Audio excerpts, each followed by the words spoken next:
Welcome to my YouTube channel. Chapter 41। Ruth Gauri को घूर कर देखते हुए बोला, आजकल तुम कुछ ज्यादा ही बोल रही हो। गौरी नजारे नीचे किए हुए बोली, मुझे जाना है।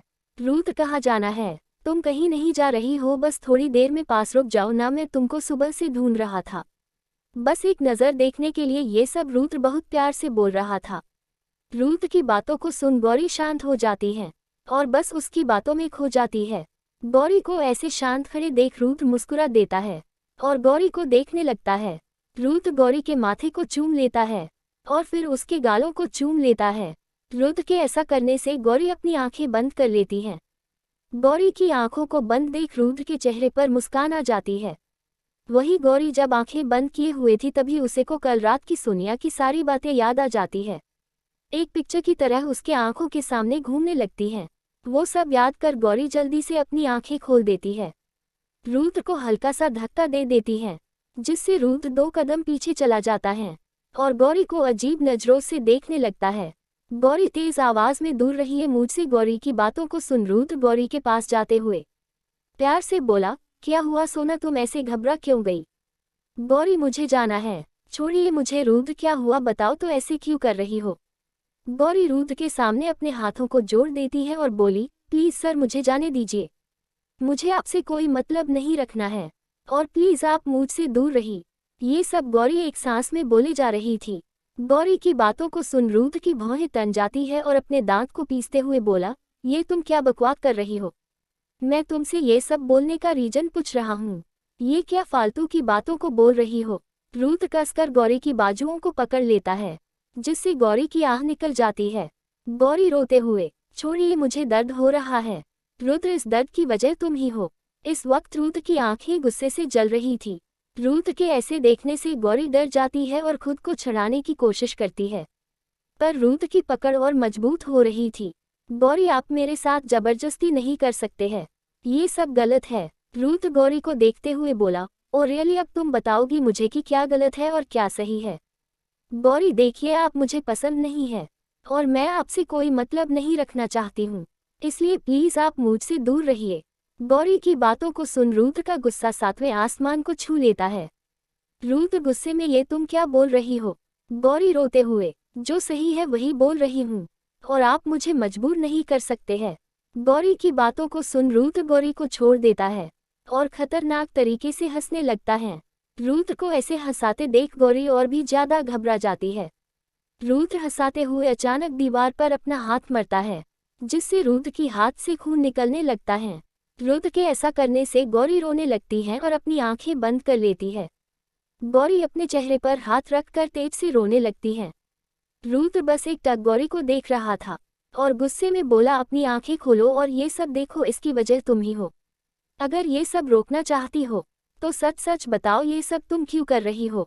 और अगर तुम अभी भी नहीं बोलोगी तो फिर अब आगे आगे देखो होता है क्या। इतना बोल अपने हाथ को दोबारा दीवार पर मारने लागत है कि गौरी तेज आवाज में बोली, मैं बताती हूँ, आप ऐसा मत करिए। गौरी की आवाज को सुन रूथ रुक जाता है और टेढ़ी स्माइल करते हुए बोला, बस इसीलिए तुम मुझे पसंद हो। तुमको समझने के लिए बहुत मेहनत नहीं करनी पड़ती है। इतना बोल रुद्र एक झटके में गौरी को खुद के पास करता है और उसके आंसुओं को अपने दूसरे हाथ से पोंछते हुए बोला, चलो अब चुप हो जाओ और अच्छे से सारी बात को बताओ। गौरी को आज पहली बार रुद्र से इतना डर लग रहा था। गौरी डरते हुए हाँ में सिर हिला देती है। रुद्र गौरी के चेहरे को प्यार से देख रहा था और बोला, चलो अब बताना शुरू करो। गौरी सुसुक रही थी, पहले खुद को शांत करती है और बोली, वो रुद्र, वो क्या सोना, आगे बोलो, आई एम वेटिंग। गौरी बोली, सोनिया दीदी आपसे से कई सालों से प्यार कर रही है पर उनको आपसे बोलने की हिम्मत नहीं हो रही है और जब से रूही आई है तो वो घबरा गई है कि कहीं आप अपने पहले प्यार। ये सब बोलते हुए गौरी अपनी नज़ारे नीचे कर लेती हैं। रुद्र गौर से गौरी के चेहरे को ही देख रहा था। गौरी आगे बोली, दीदी को लगता है आप फिर से रूही के पास चले जाएंगे, इसलिए उन्होंने कल बहुत शराब पी थी और खुद को मारने की कोशिश भी कर रही थी और उन्होंने मुझसे बोला है कि मैं आपको ये सब बता दूं और आपसे बोलूं कि आप भी दीदी से प्यार करें और रूही को भूल जाए। ये बोलते हुए गौरी नज़ारे उठाकर रुद्र की आंखों में देखती है। रुद्र भी गौरी को ही देख रहा था। रुद्र, अब तुम क्या चाहती हो? मैं क्या करूं? गौरी मुझे नहीं पता, पर मैं आपको इतना बोलूंगी, अगर आप रूही जी को प्यार करते हैं तो उन्हें मत छोड़िएगा। वो किसी वजह से आपसे दूर गई होंगी, पर वो आपके पास वापस आ गई है, इसका मतलब कि वो आपसे अभी भी बहुत प्यार करती है। पर मैं बस इतना बोल रही हूँ, आप जिससे भी प्यार करते हैं उसके साथ रहिए। इतना बोल गौरी रुद्र को आंखों में ही देख रही थी। रुद्र की काली आंखें गौरी को डूबने के लिए बहुत थी। गौरी की बातों को सुन रुद्र मुस्कुरा देता है और बोला, तुमसे किसने कहा कि मैं रूही से प्यार करता हूँ? गौरी, तनु ने बताया है, और अब मुझे सब पता है। आप दोनों बचपन से एक दूसरे से बहुत प्यार करते हैं। आप दोनों की तो सगाई भी हो गई थी। रूही की किसी वजह से आपको छोड़कर चली गई थी, इसलिए आप गुस्से में घूमा करते थे। अब वह वापस आ गए हैं, इसलिए आप इतना खुश रहते हैं। ये सब बोलते हुए गौरी अपनी नजरें नीचे कर लेती है। रुद्र गौरी को देखते हुए बोला, मैं रूही से प्यार नहीं करता हूँ। गौरी, तो क्या आप सोनिया दीदी से प्यार करेंगे? गौरी की बातों को सुन रुद्र का चेहरा सख्त हो जाता है। रुद्र, मैं सोनिया से कभी भी प्यार नहीं करूंगा। क्योंकि? गौरी, क्यों? रुद्र, क्योंकि आई लव यू इडियट, मैं तुमसे प्यार करता हूँ। जब पहली बार तुमको देखा था तभी तुम मुझे पसंद आ गई थी। रुद्र की बातों को सुन गौरी शॉक थी। रुद्र अपने दिल को खोलकर गौरी के सामने रख देता है और गौरी को देखने लगता है। गौरी नजारे नीचे कर धीरे से बोली, मैं आपसे प्यार नहीं करती हूँ। गौरी की बातों को सुन रुद्र के दिल में एक तेज दर्द होता है, पर वो अभी भी चुपचाप खड़ा था और गौरी को देख रहा था। गौरी आगे बोली, प्लीज आप मुझे छोड़ दीजिए, मेरी दीदी बहुत अच्छी है, वो आपसे बहुत प्यार करती है। एक बार आप उनके बारे में सोचकर देखिए, वो आपको पसंद आ ही जाएगी। थोड़ी सी वो जिद करती हैं, बाकी वो बहुत अच्छी है।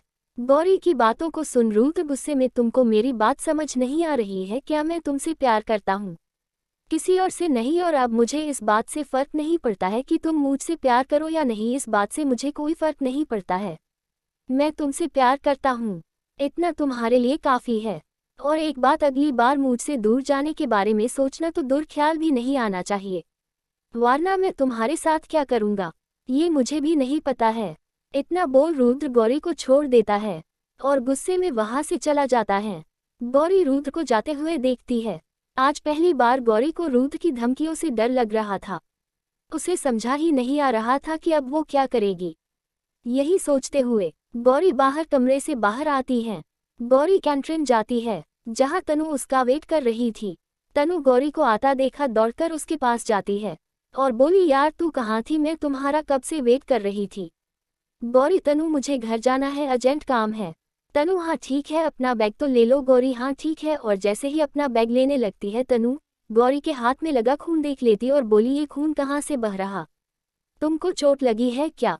तनु की बातों को सुन गौरी अपने हाथ को देखती है, उसमें खून लगा था। तब उसे ख्याल आता है कि रुद्र के हाथों से खून बह रहा था, उसी का ये खून है। तनु की बातों सुन गौरी, मैं ठीक हूँ, अब मैं चलती हूँ। इतना बोल बिना तनु की बातों को सुन गौरी वहां से रुद्र को ढूंढने चली जाती है। थोड़ी देर इधर उधर देखने के बाद गौरी की नज़र रुद्र पर जाती है, जो एक बेंच में बैठा था। गौरी धीरे कदमों से रुद्र के पास जाने लगती है। तभी उसकी नज़र बगल में बैठी सोनिया पर जाती है, जो रुद्र के हाथ के खून को साफ कर रही थी और उससे चोट लगने की वजह पूछ रही थी। सोनिया को देख गौरी के कदम रुक जाते हैं और वो वहां से वापस आ जाती है। रुद्र के करीब सोनिया को देख गौरी को अच्छा नहीं लगता है। उसके आंखों से आंसू निकाल रहे थे, पर वो खुद को समझते हुए बोली, गौरी ये सब जो भी हो रहा है सब सही है, अब तुम बीच में मत पड़ना। क्या पता दीदी की अच्छाई को देख रुद्र जी भी उनसे प्यार करने लगे। यही सब सोचते हुए गौरी अपने आंसुओं को पोंछ लेती है और वहां से घर के लिए निकाल जाती है। यहाँ रुद्र को सोनिया पर बहुत गुस्सा आ रहा था, पर अभी वो कुछ भी बोलकर सोनिया को सोचने का मौका नहीं देना चाहता था। इतने दिनों में उसे इतना पता चला गया था कि सोनिया कैसी है, इसलिए वो अभी सिर्फ गौरी पर फोकस करना चाहता था। रुद्र खड़े होकर कर, मैं ठीक हूँ, अब मुझे घर जाना है। सोनिया, हाँ ठीक है, तुम कहो तो मैं पार्थ को बोल देती हूँ तुम्हारे साथ जाने के लिए। रुद्र, उसकी कोई जरूरत नहीं है और इस चोट के बारे में तुम किसी से कुछ भी मत बोलना। सोनिया, हाँ ठीक है। रुद्र अब वहां से चला जाता है। सोनिया रुद्र को जाते देखकर बोली, आज कुछ तो बड़ा हुआ है। रुद्र इतने गुस्से में तभी होता है जब कुछ उसके मन के खिलाफ हुआ हो। कभी गौरी ने रुद्र को सब बता दिया और उसके प्यार को ठुकरा दिया हो, इसलिए रुद्र इतने गुस्से में हो। अब मुझे अपनी अगली चाल चलनी होगी और गौरी को अपनी और रूथ की लाइफ से बाहर करना होगा। जब गौरी होगी नहीं तो रूथ भी उसे भूल जाएगा जैसे रूही को भूला है। वो तो मैं थी जिसने रूही का ब्रेन ब्रोस कर उसे यहाँ से जाने के लिए मजबूर किया था, और अब मैं वही गौरी के साथ करूँगी। और गौरी तो मेरी मुट्ठी में ही है। अब सब कुछ मेरे अनुसार हो रहा है। इतना बोल सोनिया एक शातिर स्माइल करती है। चैप्टर 42। ये सब सोचते हुए सोनिया खुश हो रही थी। वही रूथ गुस्से में अपने घर चला जाता है। उसे गौरी पर बहुत गुस्सा आ रहा था। यहाँ गौरी घर आकर अपने रूम चली जाती है और बैग पर लेटकर रोने लगती है। आज जो भी हुआ वो सब सोचकर गौरी बस रोए जा रही थी। इस तरह रोते हुए कब गौरी की आंख लग जाती है उसे पता ही नहीं चलता है। और अब शाम हो गई थी। अब महेंद्र जी और सरिता जी घर आ गए थे। महेंद्र जी बहुत गुस्से में थे। सरिता उन्हें शांत कर रही थी, पर वो गुस्से से जल रहे थे। सोनिया घर आती है और महेंद्र जी को गुस्से में देख बोली, पापा क्या हुआ, आप इतने गुस्से में क्यों हैं? महेंद्र जी, गौरी को बुलाकर लाओ फिर बताता हूँ। सोनिया, हाँ ठीक है, और गौरी को लेने उसके कमरे में आती है, पर गौरी गहरी नींद में सो रही थी। सोनिया गौरी को सोते हुए देख मुस्कुराते हुए बोली, सो लो, आज तुम्हारी सुकून की आखिरी नींद है, इसके बाद तुम्हें ये नींद कभी नहीं मिलेगी। इतना बोल मुस्कुराने लगती है। सोनिया तेज आवाज में, गौरी उठो। सोनिया की आवाज सुन गौरी डर कर उठ जाती है और बोली, क्या हुआ दीदी? सोनिया, वो पापा तुमको बुला रहे हैं। तुमने कुछ किया है क्या? वो बहुत गुस्से में है। गौरी सोचते हुए, नहीं मैंने कुछ भी नहीं किया है। सोनिया, मुझे भी पता नहीं है, चलो बाहर आ जाओ। गौरी को अब डर लग रहा था। गौरी धीरे से बोली, आप चलिए मैं आ रही हूँ। सोनिया, हाँ ठीक है, और बाहर चली जाती है। महेंद्र जी कहाँ है वो? सोनिया सो रही थी, पापा आ रही है। महेंद्र जी अब कुछ नहीं बोलते हैं और गौरी का वेट करने लगते हैं। गौरी थोड़ी देर में कमरे से बाहर आती है तो देखती है कि महेंद्र जी सोफे में बैठकर उसे घूर कर देख रहे थे। वही अगल बगल सरिता जी और सोनिया खड़ी थी। गौरी को अब बहुत डर लग रहा था। गौरी डरते हुए धीरे धीरे कदमों से आती है और बोली, पापा जी आपने मुझे बुलाया? महेंद्र जी तेज आवाज में, मैं तुम्हारा पापा नहीं हूँ। आज से मैं तुम्हारे लिए मर गया और तुम मेरे लिए। ये सब सुन गौरी रोते हुए बोली, आप ऐसा क्यों बोल रहे हैं? मैंने क्या किया है? महेंद्र जी, तुमने अपना मुंह काला किया। मैं तुमको ट्रिप सोनिया के लिए भेजा था, पर तुम वहां लड़कों को पटाने गई थी।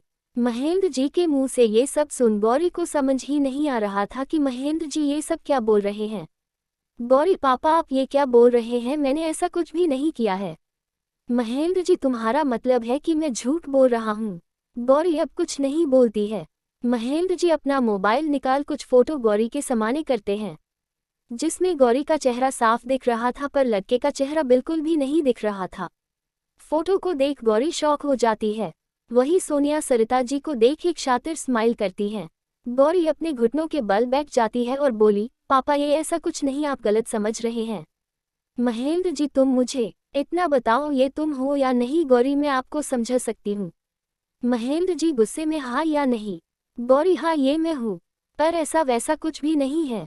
महेंद्र जी, बस बहुत हुआ, अब मुझे कुछ इससे आगे कुछ भी नहीं सुनाना है और ना कुछ जानना है। मैंने सोच लिया है, अब मैं तुमको बहुत समझा चुका हूँ और तुम नहीं सुधरने वाली हो। इसलिए अब मैं तुम्हारी शादी सरिता जी के सौतेले भाई के बेटे से कराने के बारे में सोच लिया है। वो बहुत दिनों से मुझे तुम्हारा हाथ मांग रहे थे, पर मैंने मना कर दिया था। मुझे लगा तुमको पढ़ना है, पर तुमको तो पढ़े के अलावा बाकी सब करना है। इसलिए अब तुम्हारे और हमारे लिए यही अच्छा होगा कि अब तुम्हारी शादी हो जाए। इसलिए तुम्हारे पेपर के बाद तुम्हारी शादी है और इस बार कोई नखरे नहीं करना, तुम्हारे लिए वही अच्छा होगा। इतना बोल महेंद्र जी वहां से चले जाते हैं। गौरी रोते हुए बोली, पापा आप मेरे साथ ऐसा नहीं कर सकते हैं, मैं ऐसी गलती दोबारा नहीं करूंगी। गौरी बोले जा रही थी, पर उसकी कोई सुने वाला नहीं था। सरिता जी वहां से चली जाती हैं। सोनिया गौरी को देखकर बोली, ये सब तुमने क्या किया गौरी? अब तुमको कोई नहीं बचा सकता है। गौरी सोनिया का हाथ पकड़कर, दीदी मैंने ऐसा कुछ भी नहीं किया, आप सब गलत समझ रहे हैं। सोनिया, मुझे पता है तुम ऐसा कुछ नहीं कर सकती हो, पर अब पापा को ये बात कोई नहीं समझा सकता है। मुझे माफ करना गौरी, मैं अब कुछ नहीं कर सकती हूँ। इतना बोल सोनिया भी वहां से चली जाती है। गौरी को समझा ही नहीं आ रहा था कि उसके साथ ही सब क्यों हो रहा है। अब गौरी अपने कमरे में चली जाती है और बैग में लेट जाती है और अपने समाने रखे शिव जी की फोटो को देख बोली, भगवान जी ये सब मेरे ही साथ क्यों हो रहा है। भगवान जी मुझे इस बार बचा लीजिए, मुझे उस राक्षस से शादी नहीं करनी है। यही बोलते हुए गौरी रोए जा रही थी। इस तरह रात गुजार जाती है। सुबह हो जाती है। गौरी अभी भी नहीं उठी थी। तभी सरिता जी की आवाज़ आती है। लगता है महारानी अब कुछ नहीं करने वाली, सारा काम हमें ही करना होगा। सरिता जी की आवाज़ बहुत तेज थी, जिसे सुन गौरी उठ जाती है, जल्दी से बाहर आती है और बोली, माँ मैं अभी सारा काम कर रही हूँ।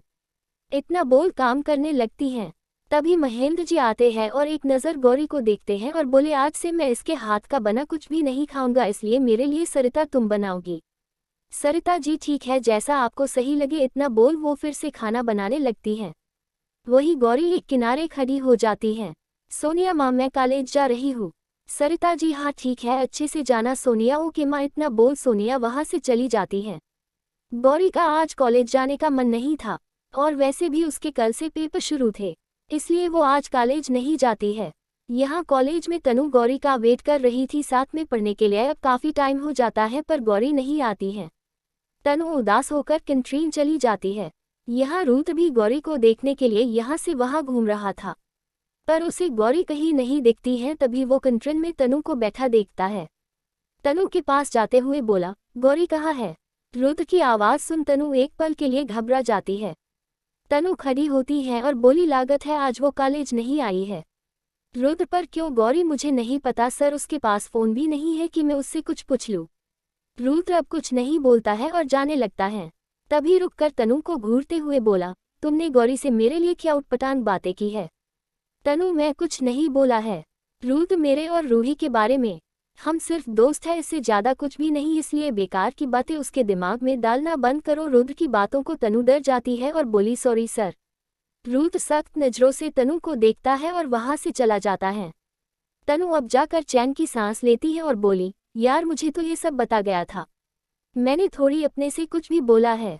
रुद्र सर सच में बहुत अजीब है। इतना बोल अपना बैग उठाकर अपने घर चली जाती है।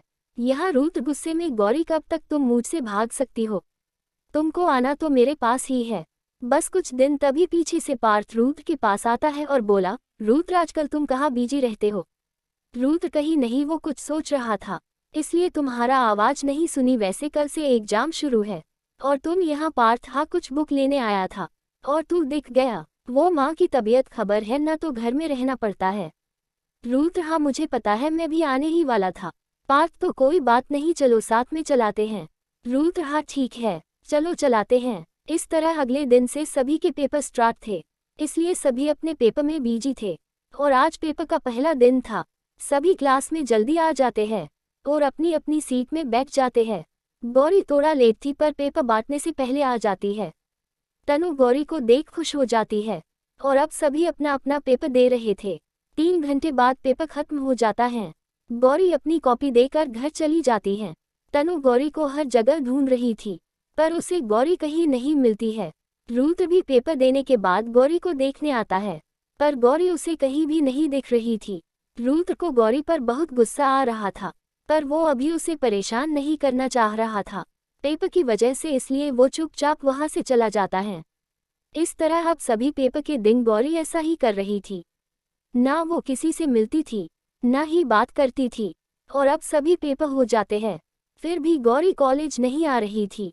अब तो तनु, पार्थ और रुद्र को टेंशन हो रही थी कि गौरी ऐसा क्यों कर रही है। यहाँ रुद्र गौरी को देखने के लिए तड़प रहा था। रुद्र सोनिया को कॉलेज में ढूंढता है पर उसे पता चलता है कि आज सोनिया कॉलेज नहीं आई है। रुद्र पार्थ को देखकर बोला, पार्थ चल हमें कहीं चलना है। पार्थ कहाँ जाना है। रुद्र पहले चल, रास्ते में बताऊंगा।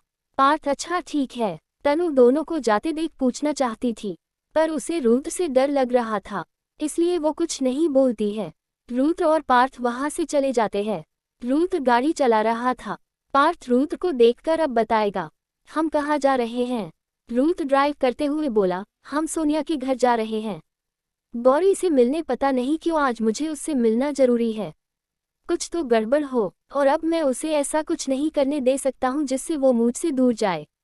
रुद्र की बातों को सुन पार्थ अब कुछ नहीं बोलता है। थोड़ी देर में सोनिया के घर के सामने रुद्र की कार रुकती है। घर में पहले से 2 कार खड़ी थी पार्थ लगता है मेहमान आए हैं। हमारा ऐसे अचानक जाना सही है। रूथ सही गलत मुझे नहीं पता, मैं अंदर जा रहा हूँ। पार्थ अच्छा ठीक है, साथ में चलाते हैं। रूथ हाँ चलो दोनों अंदर जाते हैं तो देखते हैं। 2 औरत और 3 आदमी बैठे थे, वही उनके सामने गौरी सज धज कर बैठी थी। ये सब देख रुद्र का दिमाग खराब हो रहा था। वही पार्थ अभी भी समझने की कोशिश कर रहा था। रुद्र अंदर जाता है और बोला, ये सब क्या हो रहा है? रुद्र की आवाज को सुन सोनिया और सरिता जी, महेंद्र जी रुद्र और पार्थ को देख रहे थे। रुद्र की आवाज को सुन गौरी नजरें उठाकर रुद्र की आंखों में देखती है, जिसने उसे गुस्सा दिख रहा था, जिसे देख गौरी घबरा जाती है और अपनी नजरें नीचे कर लेती है। महेंद्र जी खड़े होकर, रुद्र बेटा तुम यहाँ। रुद्र महेंद्र जी की बातों को इग्नोर कर गौरी को देखते हुए बोला, ये सब क्या हो रहा है? रुद्र की तेज आवाज को सुन एक पल को सभी डर जाते हैं। चैप्टर 43। महेंद्र जी वो ये सब गौरी के रिश्ते की बात चल रही थी। बस ये गौरी के देखने के लिए आए। तुम्हारा यहाँ अचानक कैसे आना हुआ? महेंद्र जी की बातों को सुन रुद्र की मुट्ठी तान जाती है और वो घूरकर गौरी को देखता है और बोला, ये सब गौरी की मर्जी से हो रहा है। महेंद्र जी हाँ बेटा, गौरी ने हाँ भी कर दी है। महेंद्र जी की बातों को सुन रुद्र नफरत से गौरी को देख रहा था और बिना कुछ बोले वहां से चला जाता है। पार्थ गौरी को देखता है जो रुद्र को जाते हुए देख उदास हो जाती है। पार्थ को पता नहीं पर यह सब कुछ भी सही नहीं लगता है। वो एक नज़र गौरी को देखता है और वो भी रुद्र के पीछे चला जाता है। वही गौरी रुद्र को जाते हुए देख उसके आंखों से आंसू निकल जाते हैं। वो रुद्र को रोकना चाहती थी पर उसे डर था कहीं वो रुद्र को रोककर कुछ गलत ना कर दे, इसलिए वो चाहकर भी रुद्र को नहीं रोकती हैं और उसे जाने देती हैं। महेंद्र जी सोनिया को देखकर, तुम गौरी को अंदर लेकर जाओ। सोनिया हाँ में सिर हिला देती है और गौरी को खड़ा कर उसे अंदर ले जाती है। गौरी बार बार दरवाजे को तरफ देखती है। सोनिया गौरी को देखकर, वो नहीं आएगा, वो कोई ऐसा वैसा लड़का नहीं है। वो रुद्र, उसका गुस्सा महादेव के जिसे से कम नहीं है। जब उसे गुस्सा आता है तो किसी को नहीं छोड़ता है और जो उसका विश्वास तोड़ता है उसे कभी पीछे मुड़कर देखता भी नहीं है। इसलिए तुम भूल जाओ कि रुद्र कभी तुम्हारे पास वापस भी आएगा। इतना बोल सोनिया उसे वहीं छोड़कर चली जाती है। वहीं सोनिया की बातों को सुन गौरी को रोना आ रहा था। गौरी अपने रूम में जाकर गेट बंद कर लेती है और रोने लगती है। वहीं रुद्र गुस्से से बाहर आता है और गाड़ी में बैठ जाता है।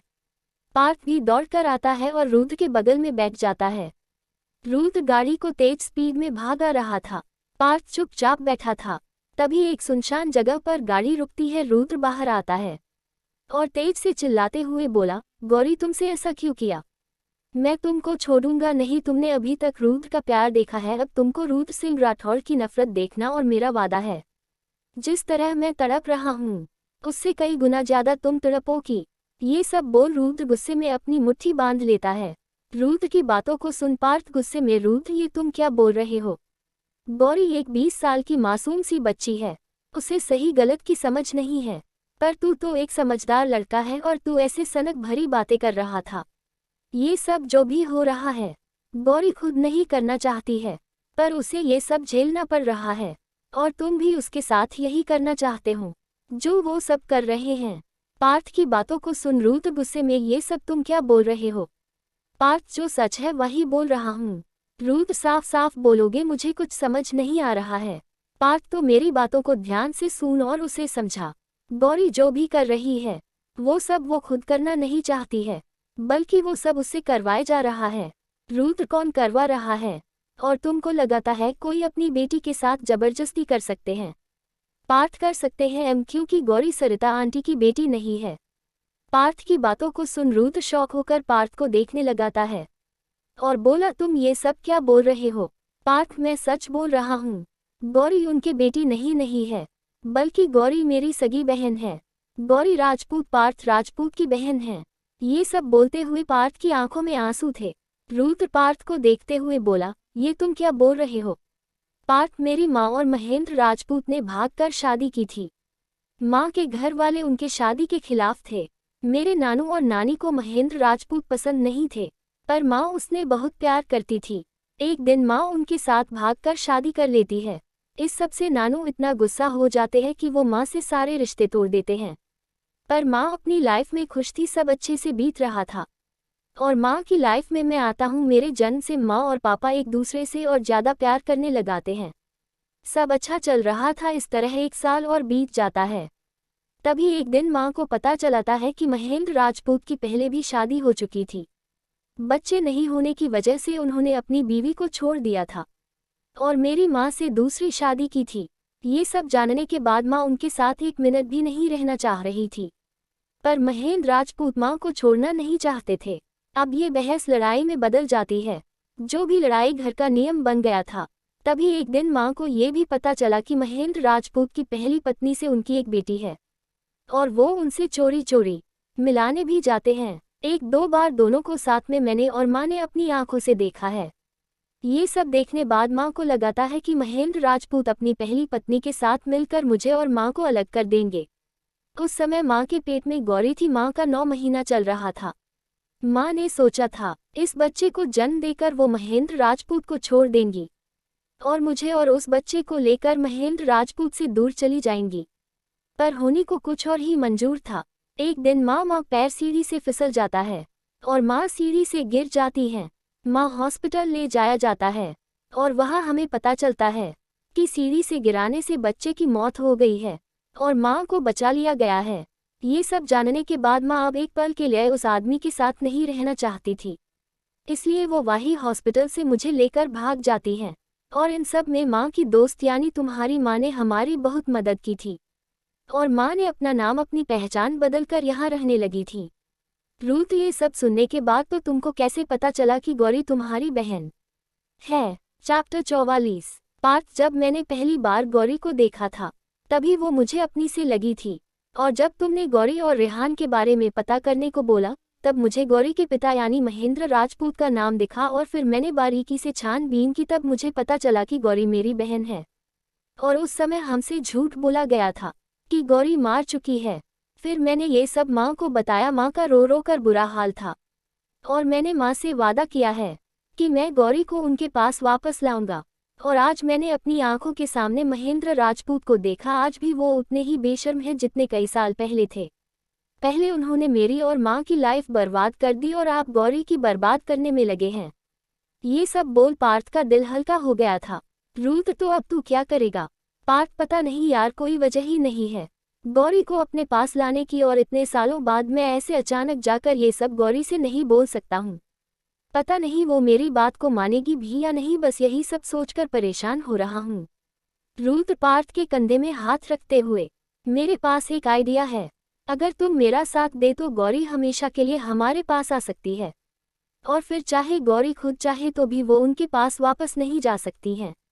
पार्थ, कैसा प्लान? रूथ टेढ़ी स्माइल करते हुए, ये तो तुझे बाद में पता चलेगा। बस तू इतना बता, तुम मेरे साथ हो या नहीं? पार्थ, अगर गौरी हमेशा के लिए मेरे पास आ रही है तो मुझे कोई दिक्कत नहीं है।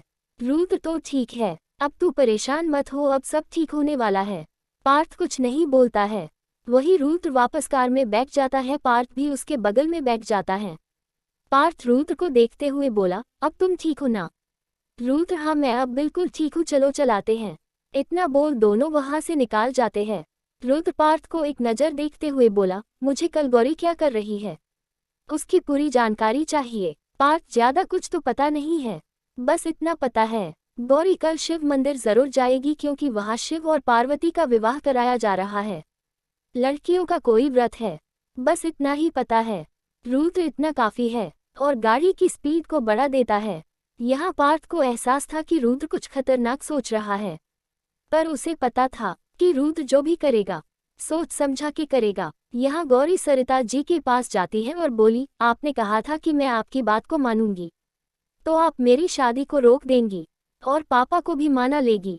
सरिता जी, हाँ ठीक है, मैं सब देख लूंगी, अभी के लिए तुम शांत रहो। 4 दिन बाद तुम्हारी सगाई की डेट निकली गई है, तब तक मैं तुम्हारे पापा से बात कर सगाई को रोक दूंगी, तुम परेशान मत हो। सरिता जी की बातों को सुन गौरी सुकून की सांस लेती है और अपने रूम चली जाती है। गौरी को जाते हुए देख सरिता जी मुस्कुरा देती है और बोली, एक तो इतनी मुश्किल से तू हमारे जिंदगी से निकल रही है और मैं पागल हूँ कि तुझे रोकूंगी। इतना बोल अपनी चाय पीने लगती है। यहाँ रूथ अपने घर में हॉल में बैठकर छत की तरफ देखता है और बोला, गौरी, आज जो भी तुमने किया है उसकी सजा तुमको मिलकर रहेगी। और तुम्हारी सजा है कि अब तुमको अपनी पूरी जिंदगी मेरे नाम करनी होगी। इतना बोल रुद्र का चेहरा सख्त हो रहा है। इन्हीं सब के बीच आज की रात निकाल जाती है। गौरी सुबह सुबह उठकर जल्दी जल्दी घर के काम करती है और मंदिर जाने के लिए तैयार हो रही थी। गौरी ने आज मारूम कलर का सिंपल लहंगा चुनरी पहने हुई थी। बालों को खुला छोड़ रखा था। चुनरी के एक कोने के आंचल कमर में खोंस लिया था, जिससे गौरी की पतली गोरी कमर दिखाई दे रही थी। हाथों में चूड़ी, कानों में थोड़े बड़े झुमके, माथे में एक छोटी सी बिंदी जो गौरी की सुंदरता को बढ़ा रही थी। आज गौरी बहुत प्यारी लग रही थी। कोई उसे देखे तो बस देखता ही रह जाए। गौरी अब घर से निकालकर मंदिर जाती है। यहाँ रुद्र मंदिर में इधर से उधर घूमकर गौरी का वेट कर रहा था। अब काफी टाइम आ गया था। रुद्र को गुस्सा आ रहा था, फिर भी वो गौरी का इंतजार कर रहा था। करीब आधे घंटे बाद गौरी मंदिर आ जाती है और सीढ़ी से ऊपर चढ़ती है। तभी उसकी नज़र रुद्र पर जाती है, जो मंदिर की चौकाहट पर बैठा हुआ था और एकटक उसी को देख रहा था। गौरी रुद्र को देख अपनी आंखें नीचे कर लेती है और धीरे धीरे कदमों से मंदिर के अंदर जाती है। गौरी को जाता देख रुद्र भी उसी के साथ चलना लगता है और जाकर गौरी के बगल में खड़ा हो जाता है। अपने बगल में रुद्र को देख गौरी घबरा जाती है।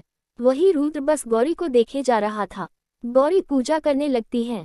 तभी पंडित जी बोले, थोड़ी देर में शिव जी और माता का विवाह होने वाला है, इसलिए सभी इस मनोहर दृश्य को देखें और आनंद ले। गौरी वहां से जाने लगती है। तभी रुद्र गौरी का हाथ पकड़कर बोला, कहाँ जा रही हो? मुझे तुमसे बात करनी है। गौरी, मुझे आपसे कोई बात नहीं करनी है, इसलिए मुझे छोड़िए और जाने दीजिए। गौरी की बातों को सुन रुद्र गौरी को घूरते हुए, बहुत हुआ, मैं कुछ बोल नहीं रहा हूँ। इसका ये मतलब नहीं कि तुम कुछ भी करेगी। गौरी, मैंने क्या किया है? रुद्र, तुमने शादी करने के लिए हाँ क्यों बोला? गौरी, इससे आपको कोई मतलब नहीं है और ये सब पापा जी कर रहे हैं, मैंने कुछ भी नहीं किया है। रुद्र, पर हाँ तुमने बोला है। और क्यों बोला है, मुझे अभी बताऊं। गौरी, मैं आपको क्यों बताऊं? मेरा और आपका कोई रिश्ता नहीं है और आप किस हक से ये सब पूछ रहे हैं? आप मुझसे दूर रहिए। गौरी की बातों को सुन रुद्र की भौहें तन जाती है और वो गौरी को घूरते हुए बोला, हक और रिश्ते की बात कर रही हो तो ठीक है, चलो आज मैं तुमको बता ही देता हूँ कि तुमसे मेरा क्या रिश्ता है और क्या हक है। इतना बोल गौरी का हाथ पकड़कर उसे मंडप के पास ले जाता है। गौरी, ये आप क्या कर रहे हैं? छोड़िए मुझे। रुद्र गौरी की बातों को इग्नोर कर देता है और गौरी को ले जाकर मंडप के पास छोड़ देता है, जिससे गौरी नीचे गिर जाती है। रुद्र पंडित को घूरते हुए, आप मंत्र पढ़ना शुरू कीजिए। पंडित जी, पर ऐसे कैसे? रुद्र गुस्से में, मैंने कहा मंत्र पढ़िए। गौरी उठाने को होती है कि रुद्र उसका हाथ पकड़ लेता है और खींचकर उसे बैठा देता है। गौरी रो रही थी और बोले जा रही थी, आप ऐसा मत करिए, ये सब गलत है। पर रुद्र उसकी एक भी नहीं सुनता है। पंडित जी मंत्र पढ़ाने लगाते हैं। इस तरह शादी की रस्में शुरू हो रही थी। पंडित जी, आप लोग फेरों के लिए खड़े हो जाए। रुद्र खड़ा हो जाता है और एक झटके में गौरी को खींचकर खड़े कर लेता है और इस तरह से फेरे लेने लगता है। गौरी अपना हाथ छुड़ा रही थी, पर रुद्र उसे और कसकर पकड़ लेता है। इस तरह रुद्र 7 फेरे पूरे करता है और फिर बैठ जाता है। गौरी सभी को देख रही थी कि शायद को उसकी मदद करें, पर कोई भी उसकी मदद के लिए आगे नहीं आता है। रुद्र सिंदूर को लेकर गौरी की मांग में भर देता है। गौरी आंखें बड़ी कर रुद्र को देखती है और अब गौरी शांत हो जाती है। ना वो खुद को छुड़ा रही थी और ना ही उठने को कोशिश कर रही थी। गौरी को शांत देख रुद्र उसके हाथ को छोड़ देता है और अब उसके गले में मंगलसूत्र पहना देता है। गौरी बस रुद्र को देख रही थी। रुद्र गौरी का हाथ पकड़ उसे खड़ा करता है और बोला, तो तुमने रिश्ता पूछा था, तो सुनो, आज से मैं तुम्हारा पति हूँ और अब मैं तुम पर पति होने के सारे हक जताकर तुमसे कुछ भी पूछ सकता हूँ, इसलिए अब ये सवाल दोबारा मत पूछना, मैं वाइफ। इतना बोल गौरी का हाथ पकड़ उसे अपने साथ नीचे ले आता है और अपनी कर के पीछे की सीट में बैठा देता है। गौरी अभी भी चुप थी। रुद्र गौरी के बगल में बैठ जाती है और गाड़ी का पटिशन चालू कर देता है। ड्राइवर सामने बैठा था। गौरी रुद्र को देखते हुए बोली, आपने ऐसा क्यों किया? रुद्र गौरी को खींचकर अपने गोद में बैठा लेता है और उसके आंसू को पोंछकर बोला, तुमने शादी के लिए हाँ क्यों बोला था? गौरी, मैंने हाँ नहीं बोला था। माँ वैसे भी शादी को रोकने वाली थी, बस उन्होंने किसी से बताने से मना किया था, इसलिए मैं आपको नहीं बता रही थी। अब पापा मुझसे और नाराज हो जाएंगे, मैं अब क्या करूंगी? इतना बोल गौरी रोने लगती है। रुद्र गौरी को घूर कर देख रहा था और मन के ये लड़की सच में अजीब है।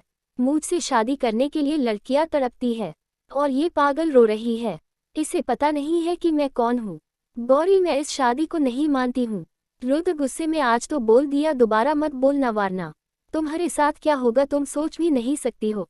गौरी, पापा नहीं मानेंगे। रुद्र, मुझे फर्क नहीं पड़ता है और अब से तुमको भी किसी से फर्क नहीं पड़ना चाहिए और अब तुमको सिर्फ मुझ पर ध्यान देना चाहिए, समझी तुम। गौरी को बहुत डर लग रहा था।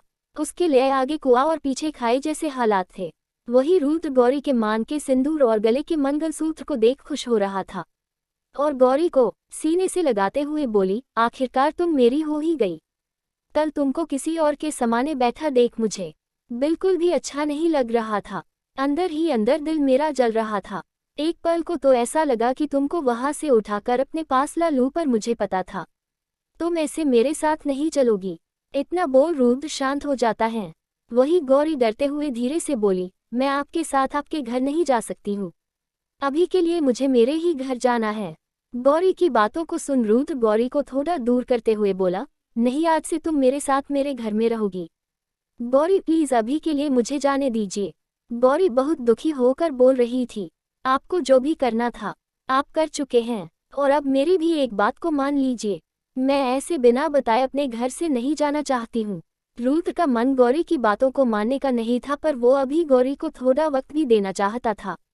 रुद्र, हाँ ठीक है, सिर्फ 4 दिन का वक्त है तुम्हारे पास, तुम अपने पापा को सब बताकर मेरे पास आ जाओगी। गौरी अभी के लिए हाँ बोल देती है। उसे पता था रुद्र से किसी बात में बहस करना बेकार था, उल्टा उसी को प्रॉब्लम होती है, इसलिए अब उसने चुप रहना सही समझा। आज जो भी हुआ उसके बाद गौरी निशब्द थी। रुद्र गौरी की कमर पर अपने हाथ से पकड़ लेता है और उसे खुद के करीब करते हुए उसके कंधे पर अपने होठों को रख देता है। रुद्र के ऐसा करने से गौरी सहम जाती है और बोली, ये आप क्या कर रहे हैं। रुद्र गौरी के कान के पास अपने होठों के ले जाते हुए बोला, इतने दिनों से तुमसे दूर था, बस तुमको अपने पास महसूस कर सुकून मिल रहा था। मुझे इतना बोल गौरी को अपने सीने से लगा लेता है और अपनी आंखें बंद कर लेती है। चैप्टर 45। रुद्र को सुकून था कि गौरी अब उसकी है। वही गौरी को डर लग रहा था कि अगर ये सब पापा और सोनिया दीदी को पता चल जाएगा तो वो क्या करेगी। यही सब सोच गौरी परेशान थी। गौरी एक नज़र रुद्र को देखती है और धीरे से बोली, मुझे घर जाना है। रुद्र, चली जाना, बस थोड़ी देर मेरे पास रुक जाओ। गौरी, नहीं, मुझे घर जाना है, प्लीज मुझे जाने दीजिए। रुद्र गौरी से दूर हो जाता है और उसे गुस्से से देखते हुए बोला, क्या तुमको मेरा साथ पसंद नहीं है। रुद्र ये सब बोलते हुए गौरी की आंखों में देख रहा था। गौरी अपनी नजरें नीचे कर लेती है और बोली, आपने मुझे 4 दिनों का वक्त दिया है तो प्लीज इन 4 दिनों के लिए मुझे मेरे घर में छोड़ दीजिए। गौरी की बातों को सुन रुद्र इरिटेट हो जाता है और पार्टीशन को हटाते हुए तेज आवाज में बोला, गाड़ी को स्टार्ट कर, मैं मैडम के घर ले चलो। Driver, okay sir. इतना बोल गाड़ी को चालू कर तेज रफ्तार में बढ़ा लगता है। वही गौरी अभी भी डरी सहमी बैठी थी। रुद्र एकटक गौरी को ही देख रहा था। अब दोनों खामोश थे। करीब 20 मिनट बाद गाड़ी गौरी के घर के सामने रुकती है। ड्राइवर सर, मैं का घर आ गया। गौरी जल्दी से गेट खोल बाहर जाने लगती है, तभी रुद्र उसका हाथ पकड़कर बोला, 4 दिन है तुम्हारे पास, ये बात याद रखना, वैसे भी मैं भूलने नहीं दूंगा। गौरी हाँ में सिर हिला देती है। रुद्र चाहता था गौरी उसके पास थोड़ी देर और रुक जाए, पर गौरी रुद्र को देखे बिना जल्दी से कार से उतर जाती है। गौरी अपने माथे और गले को चुनरी से ढकती है और अंदर चली जाती है। रुद्र गौरी को जाते हुए देख मुस्कुरा देता है और अपने जज्बात को इस तरह बयां करता है, एक समुंदर है जो मेरे काबू में है, एक कतरा है जो मुझसे संभाला नहीं जाता, कुछ वक्त है जो गुजारना है उसके बेगार, एक लम्हा है जो मुझे गुजारा नहीं जाता। थोड़ी देर में गौरी उसकी आंखों से ओझल हो जाती है। रुद्र गेट को बंद कर अभी भी उधर ही देख रहा था कि शायद गौरी एक बार उसे मुड़कर देखेगी, पर गौरी उसे देखे बिना अंदर चली जाती है। रुद्र रास्ते को देखते हुए बोला, ड्राइवर चलो। इतना बोल गाड़ी की खिड़की को बंद कर लेता है और वहां से चला जाता है। तभी गौरी गेट के पीछे से रुद्र की गाड़ी को जाते हुए देख रही थी। गौरी की आंखों में आंसू थे।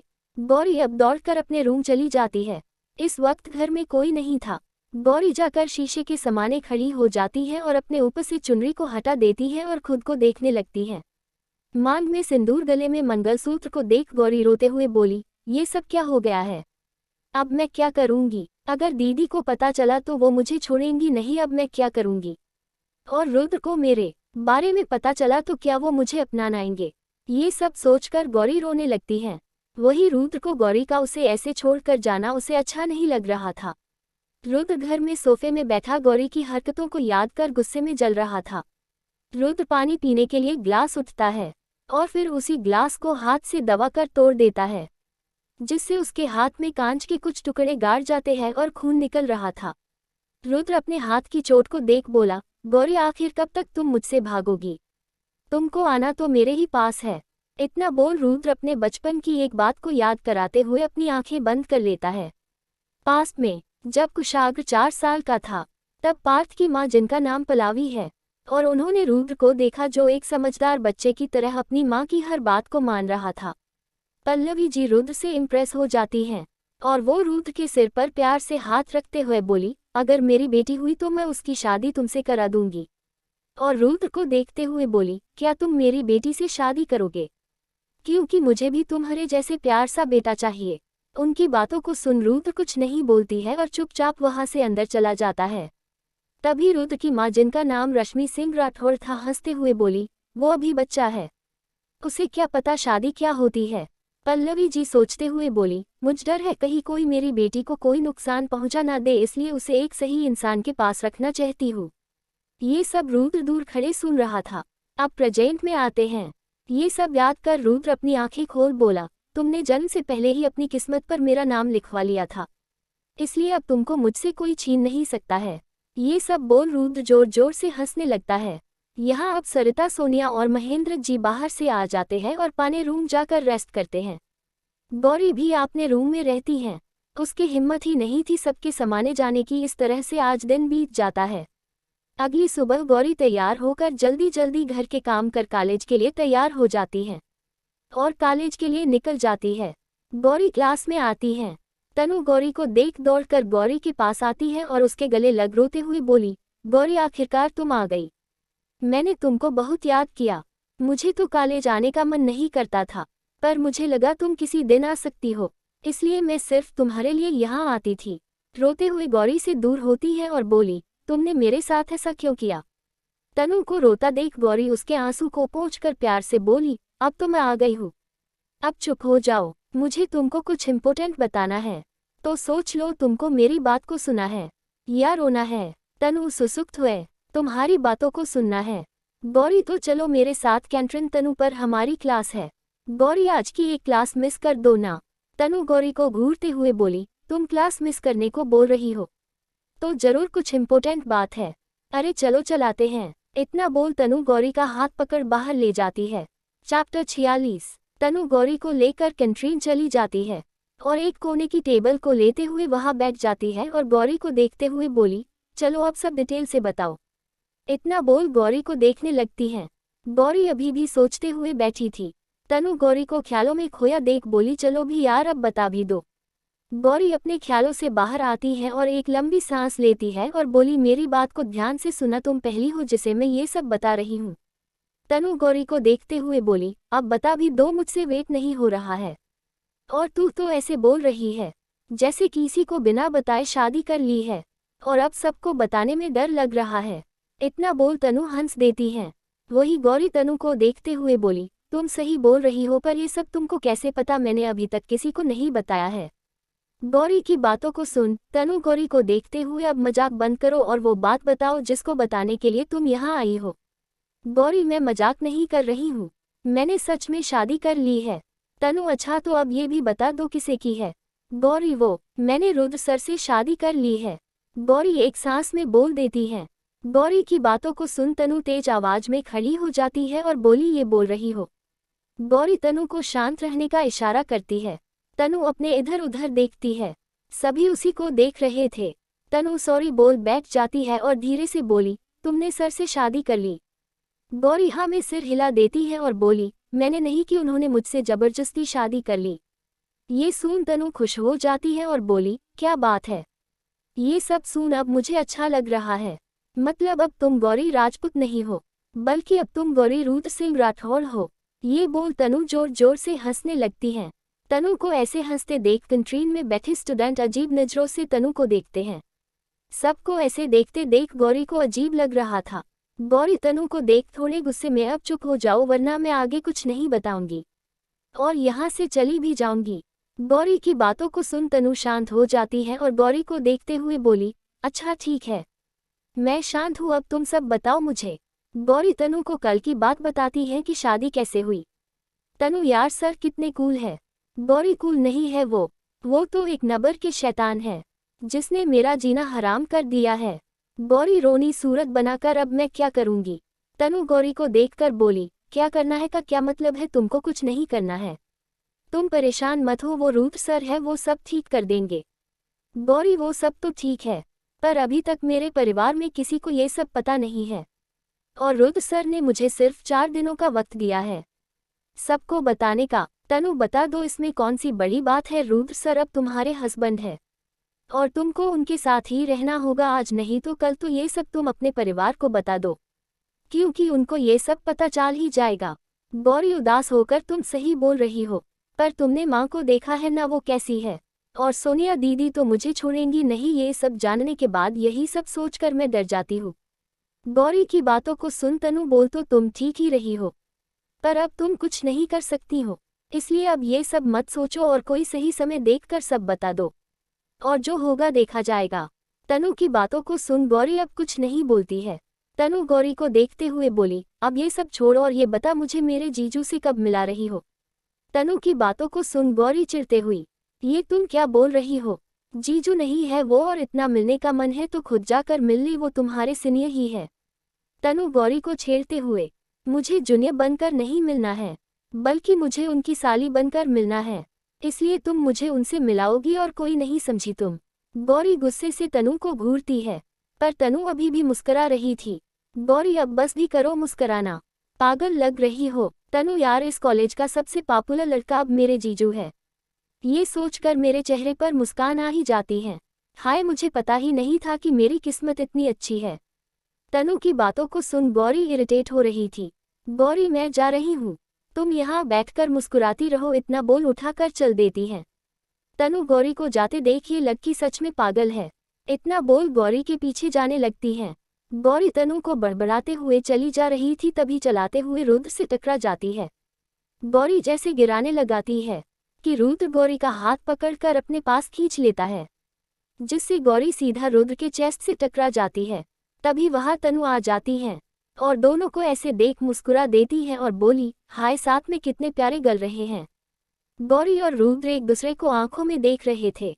तभी तनु की नज़र समाने से आते प्रिंसिपल सर पर जाती है, जो घूम घूम कर कॉलेज को देख रहे थे।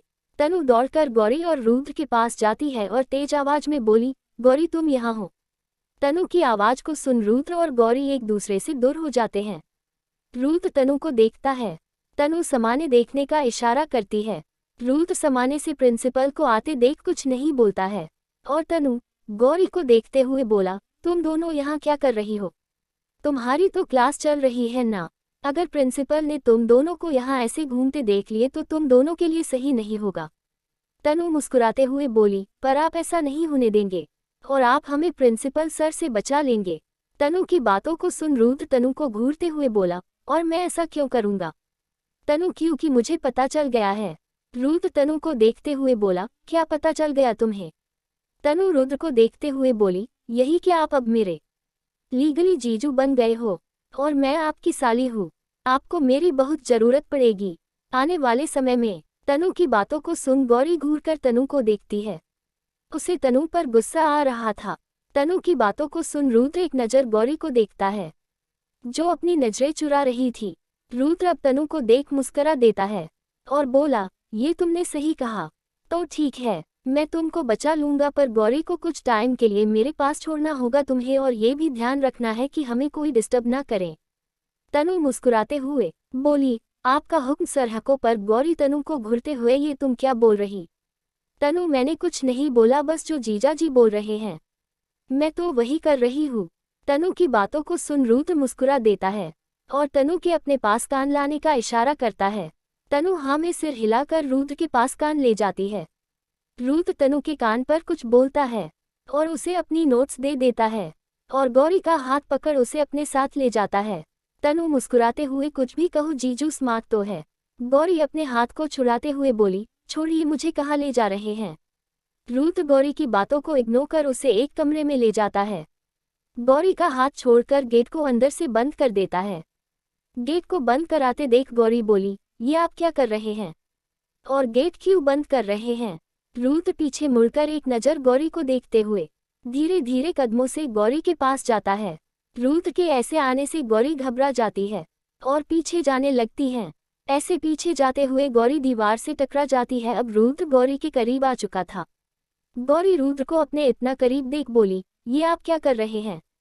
रूथ गौरी को देखते हुए, मैंने अभी तो कुछ किया भी नहीं और तुम इतना घबरा रही हो, ये गलत है। माय क्यूट वाइफी रुद्र के मुंह से वाइफ सुन गौरी रुद्र को देखने लगती है। रूथ गौरी के पास जाकर उसके माथे को चूम लेता है। रूथ के ऐसे करने से गौरी अपनी आंखें बंद कर लेती है। रूथ अपने हाथ से गौरी के समाने के बालों को हल्का सा हटा देता है तो देखता है गौरी ने थोड़ा सा सिंदूर लगा था पर उसे अपने बालों से छुपाए हुए थी। गौरी की मांग में सिंदूर देख रूथ के चेहरे में मुस्कान आ जाती है और फिर अपने होठों को गौरी के माथे पर रख देता है। गौरी चुपचाप खड़ी थी। रूथ गौरी को देखता है और बोला, तुमने तनु को सब बता दिया। रूथ की बातों को सुन गौरी अपनी आंखें खोलती है और रूथ को देखने लगती है।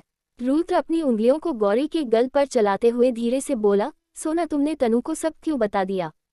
गौरी डरते हुए धीरे से बोली, वो तनु मेरी बेस्ट फ्रेंड थी, इसलिए मैंने उसे सब बताया ताकि वो मेरी हेल्प करेगी, पर वो तो ये सब सुन खुश हो रही थी और अब तो वो आपको जीजू जीजू बोलने लगी है। आप उसके ऊपर गुस्सा मत होइएगा, मैं उसे अच्छे से समझा दूंगी, वो दोबारा आपको जीजू नहीं बोलेगी। रूथ उसकी कोई ज़रूरत नहीं है, अब वो मेरी साली है और उसे हक है मुझे जीजू बोलने का। रूथ की बातों को सुन अब गौरी कुछ नहीं बोलती है। रूथ गौरी को चुप देख मुस्कुरा देता है। रूथ की नज़र गौरी के गुलाबी होंठ पर जाती है। रूथ गौरी के होठों पर अपनी उंगली चलाते हुए उनको ही देखे जा रहा था। रूथ के ऐसे देखने से गौरी को अजीब लग रहा था। गौरी मुझे जाना है। रूथ गौरी की बातों को इग्नोर कर उसके होठों पर अपने होठों को रख देता है और चूमने लगता है। गौरी अपनी आंखें बड़ी कर लेती है और अपने दोनों हाथों से रूद्र को धक्का देने लगती है, पर वो रूद्र को हिला भी नहीं पाती है। गौरी स्ट्रगल कर रही थी। तभी गेट के बाहर गौरी को प्रिंसिपल सर की आवाज़ आ रही थी। प्रिंसिपल सर, हमें हफ्ते में 3 से 4 दिन कॉलेज की क्लास को देखना चाहिए ताकि कोई स्टूडेंट कोई शैतानी न कर सके और कोई अपनी क्लास को छोड़ उधर उधर ना घूमे और मैं खुद अब राउंड मारूंगा। प्रिंसिपल की आवाज़ सुन गौरी परेशान हो रही थी। वही रूथ को जैसे कोई फर्क ही नहीं पड़ रहा था। रूथ गौरी के होठ को छोड़ देता है और गौरी को देखता है जो अपनी सांसें कंट्रोल कर उसे ही घूर रही थी। गौरी के ऐसे घूरने से रुद्र मुस्कुरा देता है और गौरी के गल पर अपने होंठ को रख देता है और उसे चूम लेता है। रूथ गल को चूमते हुए धीरे धीरे अपने होठों को गौरी के गर्दन पर ले जाता है और चूमने लगता है। रूथ के हाथ गौरी के कमर पर धीरे धीरे चल रहे थे। गौरी धीरे से, ये आप क्या कर रहे हैं। गेट के बाहर प्रिंसिपल सर है, छोड़िए मुझे। तभी गौरी को अपने गर्दन में दर्द सा महसूस हुआ। गौरी जल्दी से अपनी मुंह में हाथ रख लेती है। रूथ गौरी की गर्दन पर अपने दांतों को गाड़ा देता है। चैप्टर 47। गौरी को दर्द हो रहा था, उससे दर्द बर्दाश्त नहीं हो रहा था। वही रूथ गौरी के साथ ये सब जानबूझकर कर रहा था। उसे गौरी को परेशान करना अच्छा लग रहा था। थोड़ी देर में प्रिंसिपल वहां से चले जाते हैं और अब किसी की कोई आवाज़ नहीं आ रही थी। गौरी अपने मुंह से होंठ हटा लेती है। रूथ अपने सर को ऊपर कर गौरी को आंखों को देखता है।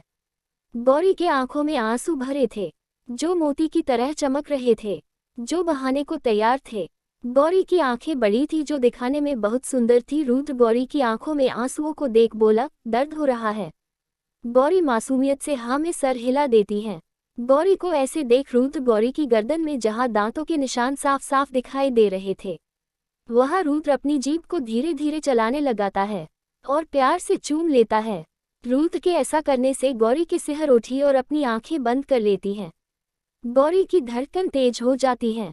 गौरी की ऐसी हालत देख रूथ हल्का सा मुस्कुरा देता है और गौरी के कानों के पास जाते हुए धीरे से बोला, अब कुछ ठीक लग रहा है। गौरी आंखें बंद किए गए हमें सिर हिला देती हैं। रूथ गौर से गौरी को देखता है और उससे थोड़ा दूर होते हुए बोला, सोना मुझे तुमसे कुछ बात करनी है। रूथ की बातों को सुन गौरी अपनी आंखें खोल रूथ को अपने से थोड़ा दूर देख सुकून की सांस लेती है और बोली, कैसी बात करनी है। रूथ एक कागज गौरी के सामने कराते हुए बोला, तुमको क्या पसंद है और क्या पसंद नहीं है, तुम मुझे अच्छे से इस कागज में लिख कर दो, ताकि जब तुम मेरे घर आओ तो तुमको किसी चीज की कमी ना हो। रूथ की बातों को सुन गौरी बोली, पसंद और नापसंद ऐसा कुछ भी नहीं है, मुझे तो सब पसंद है, जो मुझे मिलता है मैं उसे एक्सेप्ट कर लेती हूँ, इसलिए ऐसी की चीज नहीं है जो मुझे पसंद हो। गौरी की बातों को सुन रूथ गौरी को देखते हुए बोला, अच्छा ऐसा है तो फिर मैं भी तुमको पसंद होऊंगा, फिर तुम मुझे मना क्यों करती रहती हो। गौरी रूथ की बातों को सुन कुछ नहीं बोलती है और इधर उधर देखने लगती है। रूथ गौरी को ऐसे करते देख टेढ़ी स्माइल कर देता है और बोला, सुनो मेरी बात, जैसे तुमको चॉकलेट केक पसंद है या वानिला केक। गौरी नजरें नीचे कर बोली, मैंने दोनों ही नहीं खाए हैं, तो मैं कैसे बताऊं कि मुझे इन दोनों में कौन सा पसंद है। गौरी की बातों को सुन रूथ को एक टक देख रहा था और गौरी को देखते हुए बोला, तुमने आज तक केक नहीं खाया है। गौरी ना में सिर हिला देती है। रूथ फिर तुमने क्या क्या खाया है। गौरी मुझे पता नहीं है, वैसे भी मुझे ये सब चीजें मना है क्योंकि बाहर की चीजों को खाने से मेरी तबीयत बिगड़ जाती है। एक मैंने बाहर का पिज्जा खाया था तो मुझे 2 दिन तक एडमिट होना पड़ा और उसके बाद मैंने कुछ भी नहीं खाया है, इसलिए मुझे नहीं पता है कि कौन सा केक अच्छा है और कौन सा नहीं। गौरी की बातों को सुन रुद्र कुछ नहीं बोलता है और कागज को वापस अपनी जेब पर रखते हुए बोला, कोई बात नहीं, अब मैं तुम्हारे पास आ गया हूँ।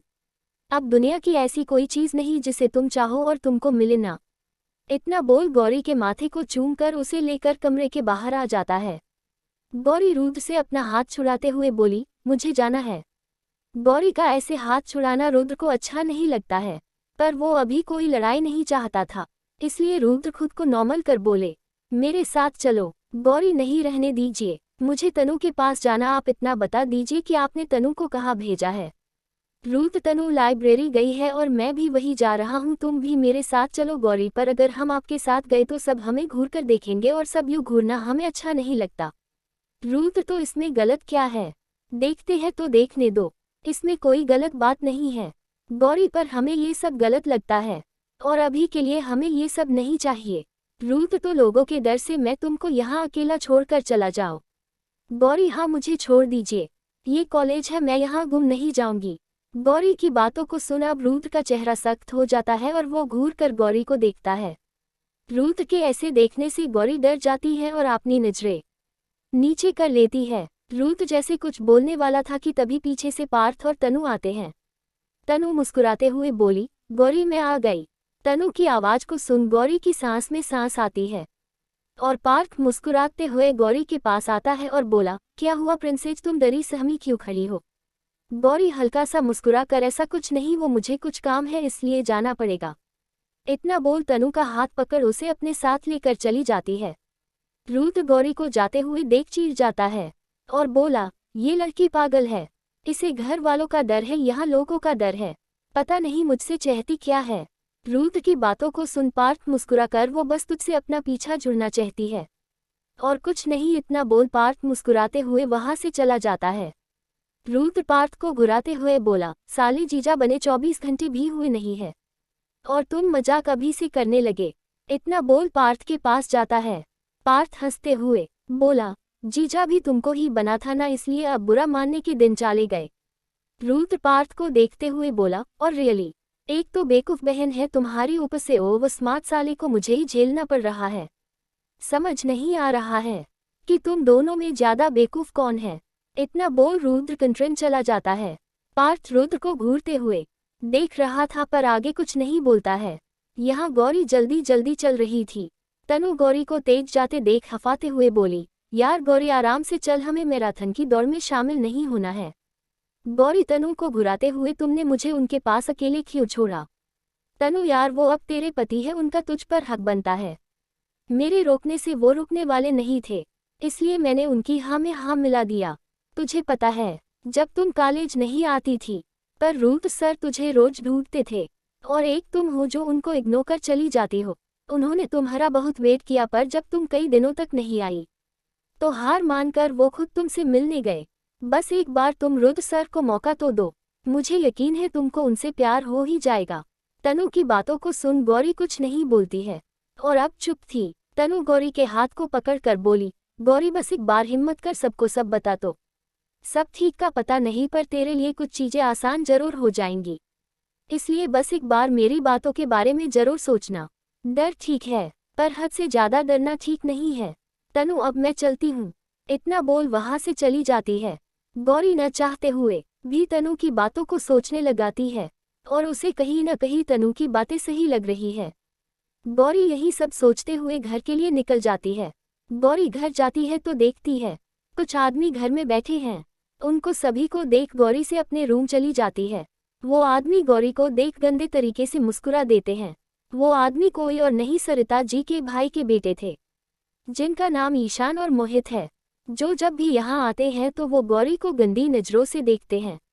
उनकी गंदी नज़रों को अपने ऊपर महसूस कर गौरी को डर लगता है, इसलिए जब तक वो लोग घर में होते हैं गौरी अपने कमरे से नहीं निकलती है। गौरी अपने ही घर में से फिल नहीं करती है। गौरी डरी सहमी अपने कमरे के एक कोने में बैठी रहती है और एक हाथ से अपने मंगलसूत्र को पकड़े हुए थी। यहाँ मोहित हंसते हुए ईशान को देखकर बोला, भाई ये गौरी वक्त के साथ और सुंदर हो रही है। ईशान बोल, तो तू सही रहा पर अभी हम उसे सिर्फ देख सकते हैं, छू नहीं सकते हैं, इसलिए अपनी फाइलिंग पर काबू कर, बस कुछ दिन और फिर तो मजे ही मजे है। इतना बोल दोनों हंसने लगाते हैं। तभी सोनिया अंदर आते हुए बोली, ईशान मोहित तुम यहाँ? मोहित, वो बुआ ने बुलाया था गौरी की सगाई में मदद करने के लिए। सोनिया, हाँ ठीक है मैं अभी आती हूँ। इतना बोल अपने रूम चली जाती है। अब ईशान और मोहित अच्छे से बैठ नाश्ता कर रहे थे। यहाँ गौरी का बुरा हाल था, वो कोने में बैठे हुए कब सो जाती है उसे पता ही नहीं चलता है। और अगली सुबह सभी नाश्ता कर रहे थे। गौरी सारा काम कर अपने कमरे में चली जाती है। वो तो इतना डरी रहती है कि कॉलेज जाने के लिए भी बाहर नहीं निकलती है। यहाँ रूथ गौरी को यहाँ वहाँ देखता है पर उसे गौरी कहीं नहीं मिलती है। इस तरह 2 दिन निकल जाते हैं। गौरी जब मोहित और ईशान सोते हो या घर में ना हो तो वो अपने काम में लिए कमरे से निकलती है, पर फिर अपने कमरे में ही रहती है। आज गौरी के सगाई का दिन था। गौरी को लगा था सगाई नहीं होगी, पर ऐसा कुछ नहीं हुआ था। धीरे धीरे लोग आ रहे थे। गौरी रो रही थी और वो बार बार सरिता जी से बोल रही थी मुझे सगाई नहीं करना है, पर सरिता जी उसकी बातों को इग्नोर कर देती हैं। यहाँ रूथ गुस्से में अपने घर के सोफे में बैठा था। पार्थ, गौरी ये सगाई कैसे कर सकती है जब उसे पता है कि उसकी शादी हो गई है? पार्थ की बातों को सुन रूथ बोला, आज रात 12 बजे तक गौरी के पास टाइम है। इसके बाद उसे मुझसे कोई नहीं बचा सकता है, क्योंकि मेरे बर्दाश्त की भी एक हद है और जब कोई उस हद को पार करता है तो सिर्फ कयामत आती है। इतना बोल रूथ जोर जोर से शैतानों की तरह हंसने लगता है। रूथ को ऐसे हंसता देख पार्थ भी एक पल के लिए डर जाता है। उसे गौरी के लिए बुरा लग रहा था। यहाँ गौरी का रो रो कर बुरा हाल था। गौरी खुद को शीशे में देखती है। उसकी नज़र मंगलसूत्र और सिंदूर पर जाती है। उसे रूथ की याद आ रही थी। तभी वहाँ सरिता जी आती हैं और गौरी का हाथ पकड़ कर बोली, चलो बाहर, सब तुम्हारा वेट कर रहे हैं। गौरी, मुझे नहीं जाना है। सरिता जी एक तमाचा कसकर गौरी को मरती है और बोली, मैं तुमसे पूछ नहीं रही हूँ, मैं तो बता रही, जाना तो तुमको पड़ेगा। इतना बोल गौरी को खींचते हुए बाहर ले जाती है। सभी गौरी को देखते हैं जो सादगी में भी बहुत सुंदर लग रही थी। गौरी को लाकर सोफे में बैठा देती हैं और बोली, चलिए सगाई की रस्म शुरू करते हैं। गौरी महेंद्र जी को एक नज़र देखती है और उनके हाथ को पकड़कर धीरे से बोली, पापा मुझे ये सगाई नहीं करनी है, प्लीज़ मुझे बचा लीजिए। गौरी की बातों को सुन महेंद्र जी अपना हाथ झटके से छुड़ा लेते हैं और बोले, अब मेहमानों के समाने बेकार की बातें ना करो। महेंद्र जी की बातों को सुन गौरी रोते हुए तेज से बोली, मुझे ये सगाई नहीं करनी है। चैप्टर 48। गौरी की आवाज़ तेज थी।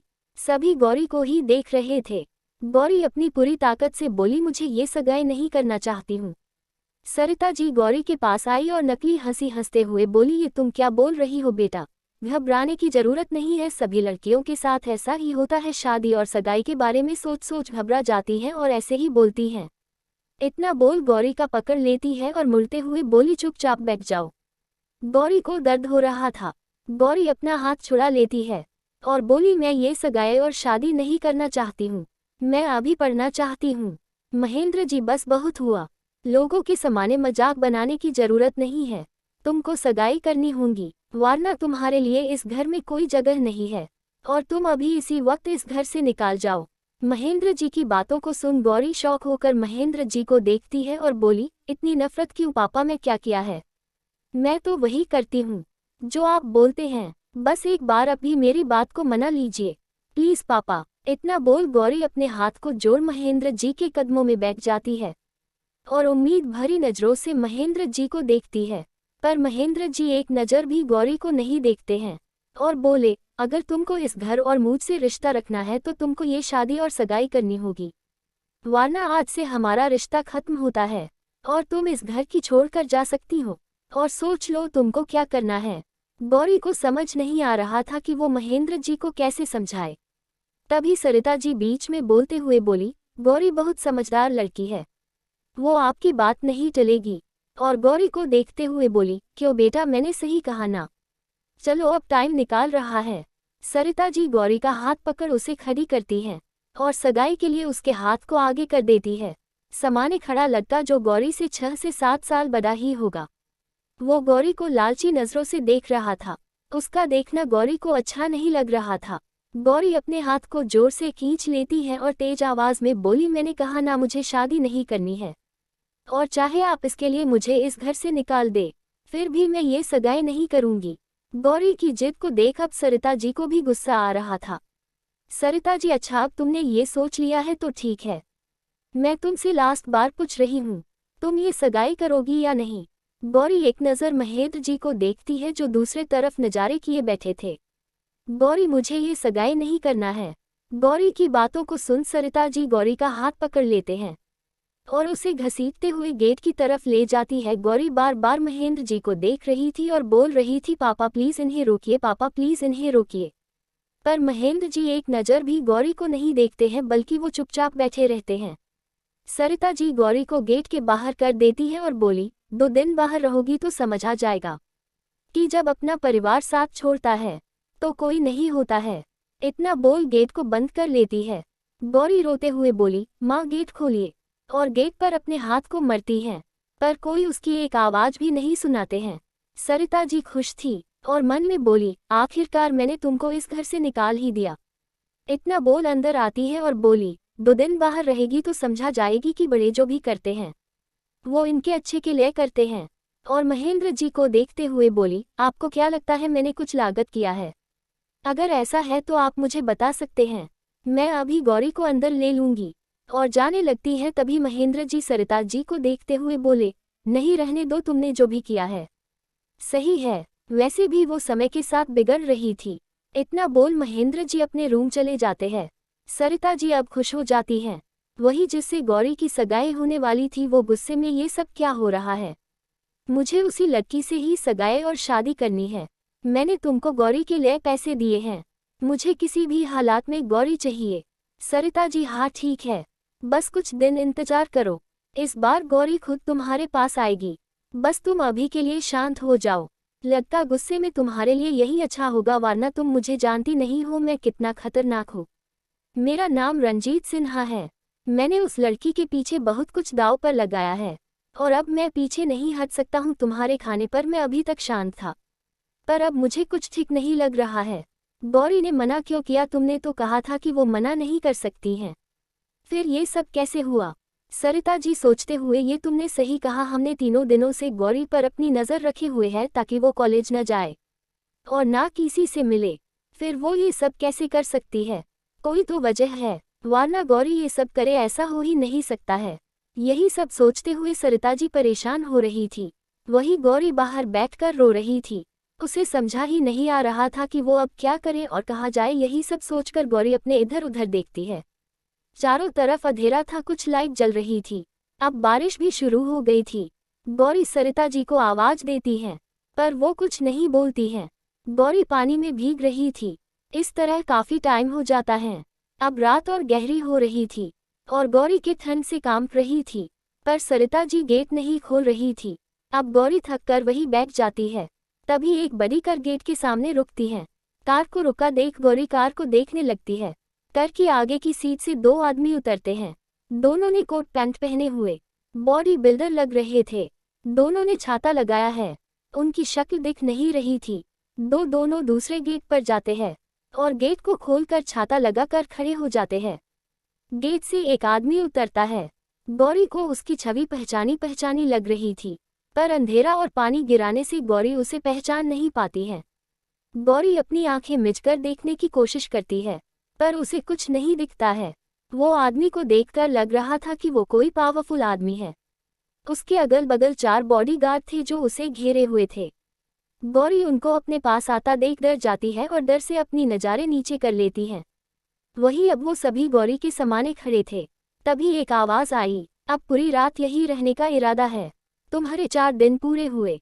जानी पहचानी आवाज़ सुन गौरी अपना सर ऊपर करती है और गौरी से अपने समाने खड़े आदमी को देखती है और बोली, आप यहाँ। समाने खड़ा आदमी गौरी को देख मुस्कुरा देता है और बोला, रूत सिंह राठौड़ अपने वादे का पक्का है।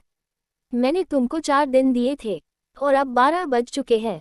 इसी के साथ इस घर में तुम्हारे दिन पूरे हुए और अब से तुम मेरे घर में मेरे साथ रहोगी, मेरी बीवी की तरह। तो अब चलो चलते हैं माय क्यूट लिटिल वाइफी। इतना बोल मुस्कुराते हुए गौरी को देखता है। गौरी रुद्र को देखना खुश थी और ना ही दुखी थी। उसे आज रुद्र एक मसीहा से कम नहीं लग रहा था। गौरी एक नज़र गेट को देखती है और खड़ी हो जाती है और रुद्र को देख कर बोली, चलिए चलते हैं यहाँ से। गौरी की बातों को सुन रुद्र मुस्कुरा देता है। रुद्र गौरी का हाथ पकड़ लेता है और उसे अपने साथ ले जाने लगता है। रुद्र को यकीन ही नहीं हो रहा था कि गौरी सिर्फ उसके एक बार बोलने से यहाँ से चलने को तैयार हो गई। रुद्र जल्दी से गाड़ी का गेट खोल गौरी को बैठाने को बोलता है।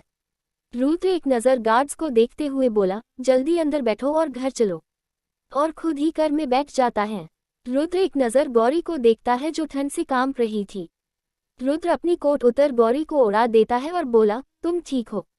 गौरी कोट से खुद को कवर करती है और बोली, मैं ठीक हूँ। रुद्र ड्राइवर को देखकर, जल्दी चलो।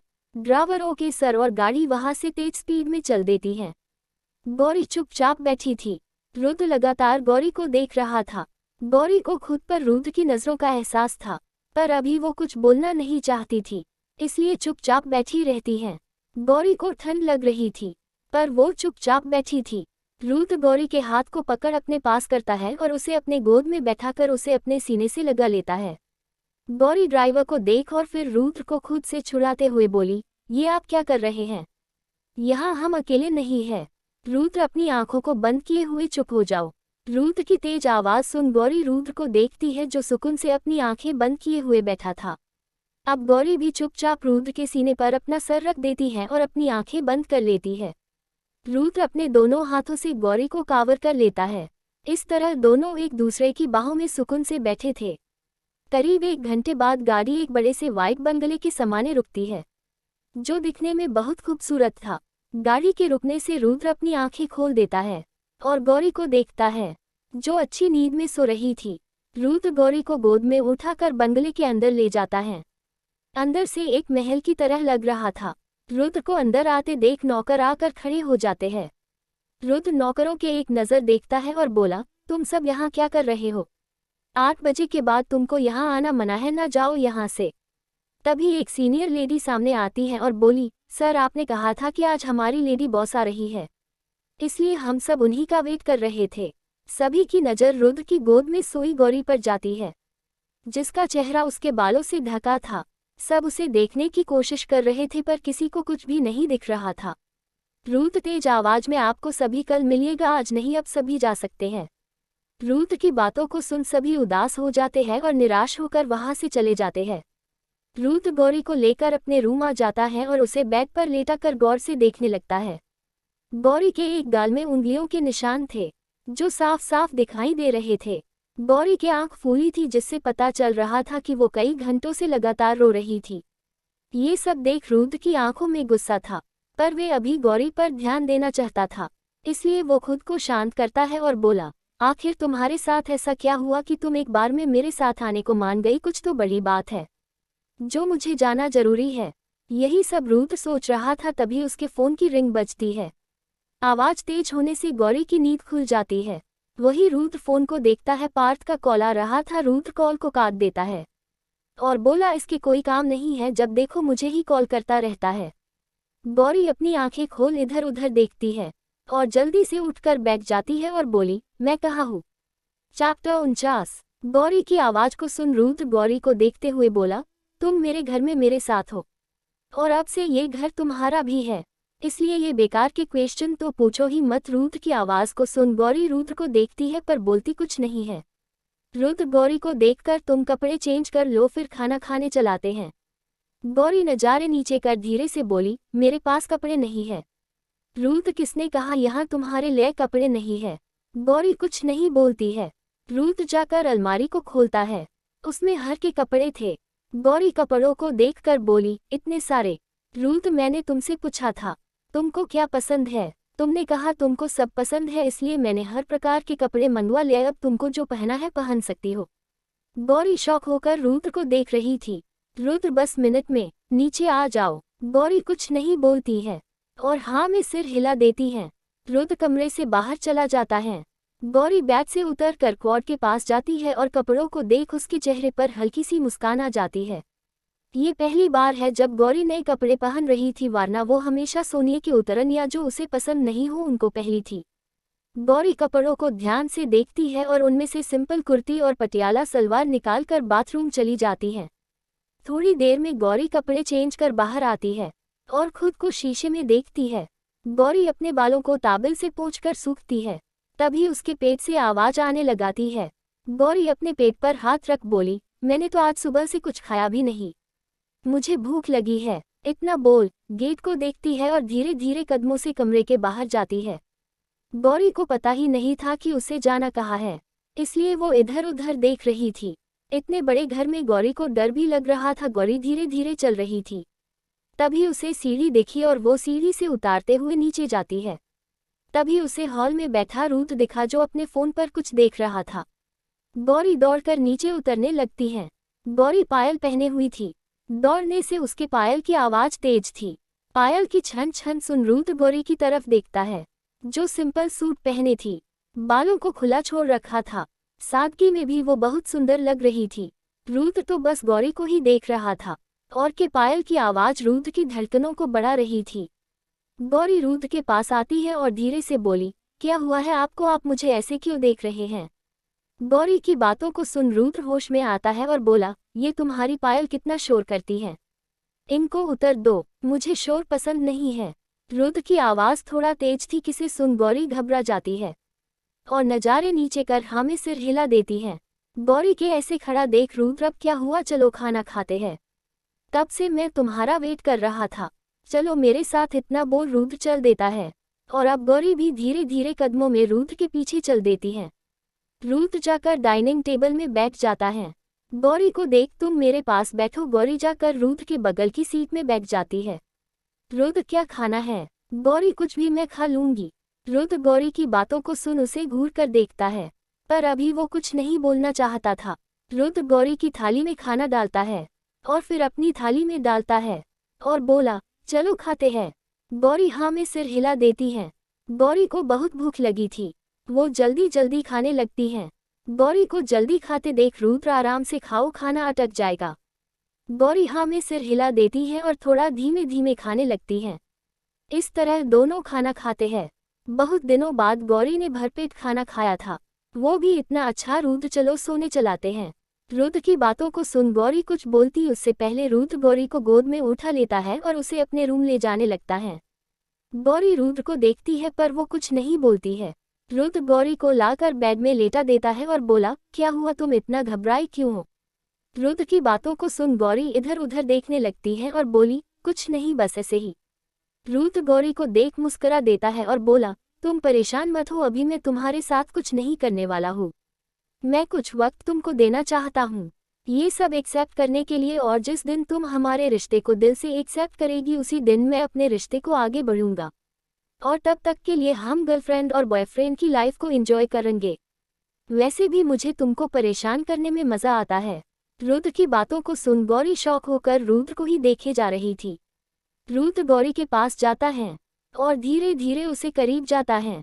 गौरी पीछे की तरफ जाती है और बेड में लेट जाती है और बोली, ये आप क्या कर रहे हैं? रुद्र बिना कुछ बोले गौरी के होठों पर अपने होठ को रख देता है और उसे किस करने लगता है। गौरी खुद को छुड़ाने के लिए रुद्र को अपने हाथों से धक्का देती है, पर वो रुद्र को हिला भी नहीं पाती है। रुद्र गौरी के हाथों को पकड़कर दूर करता है और उसे किस करने लगता है। गौरी स्ट्रगल करके थक चुकी थी, इसलिए अब वो शांत हो जाती है और चुपचाप लेटी रहती है। गौरी को शांत देख रुद्र अब पैशनेट किस गौरी को करता है। अब गौरी को सांस लेने में दिक्कत हो रही थी। गौरी की आंखों से आंसू निकाल जाते हैं। रुद्र गौरी को छोड़ देता है। गौरी लंबी लंबी सांस लेने लगती है। रुद्र गौरी को देख टेढ़ी स्माइल करता है और अपने चेहरे को गौरी के गर्दन पर डाल देता है। गौरी अभी भी अपनी सांसों को काबू करने में लगी थी। रुद्र गौरी के कान के पास अपने होठों के ले जाता है और बोला, सोना आज तुम्हारी सगाई थी। रुद्र की बातों को सुन गौरी की आंखें बड़ी हो जाती हैं। रुद्र कोल्ड वॉइस में बोला, तुमने मुझे बताया क्यों नहीं? इतना बोल गौरी के कान में अपने दांतों को गाड़ा देता है, जिससे गौरी की आह निकल जाती है। गौरी की आवाज सुन रुद्र अपना सर ऊपर कर गौरी को देखते हुए बोला, दर्द हो रहा है? गौरी की आंखों में आंसू थे और रुद्र की आंखों को देखते हुए हाँ में सिर हिला देती है। रुद्र गौरी को देख शैतानी स्माइल करते हुए बोला, ऐसा ही दर्द मुझे भी हुआ था जब मैंने ये बात सुनी थी।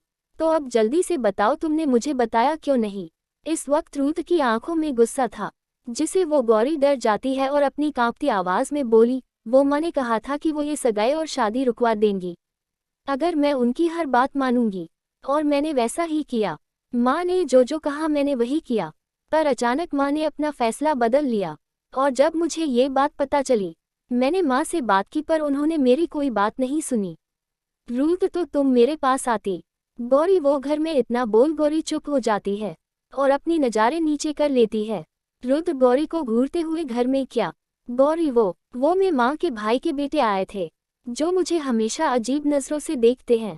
उनकी नज़रों से बचाने के लिए मैं अपने कमरे से बाहर ही नहीं निकलती थी और मैं जब भी कॉलेज जाने के लिए तैयार होती वो लोग हॉल में बैठ जाते थे और उस वक्त हॉल में कोई नहीं रहता था, इसलिए मैं अपने कमरे से बाहर नहीं निकल पाती थी।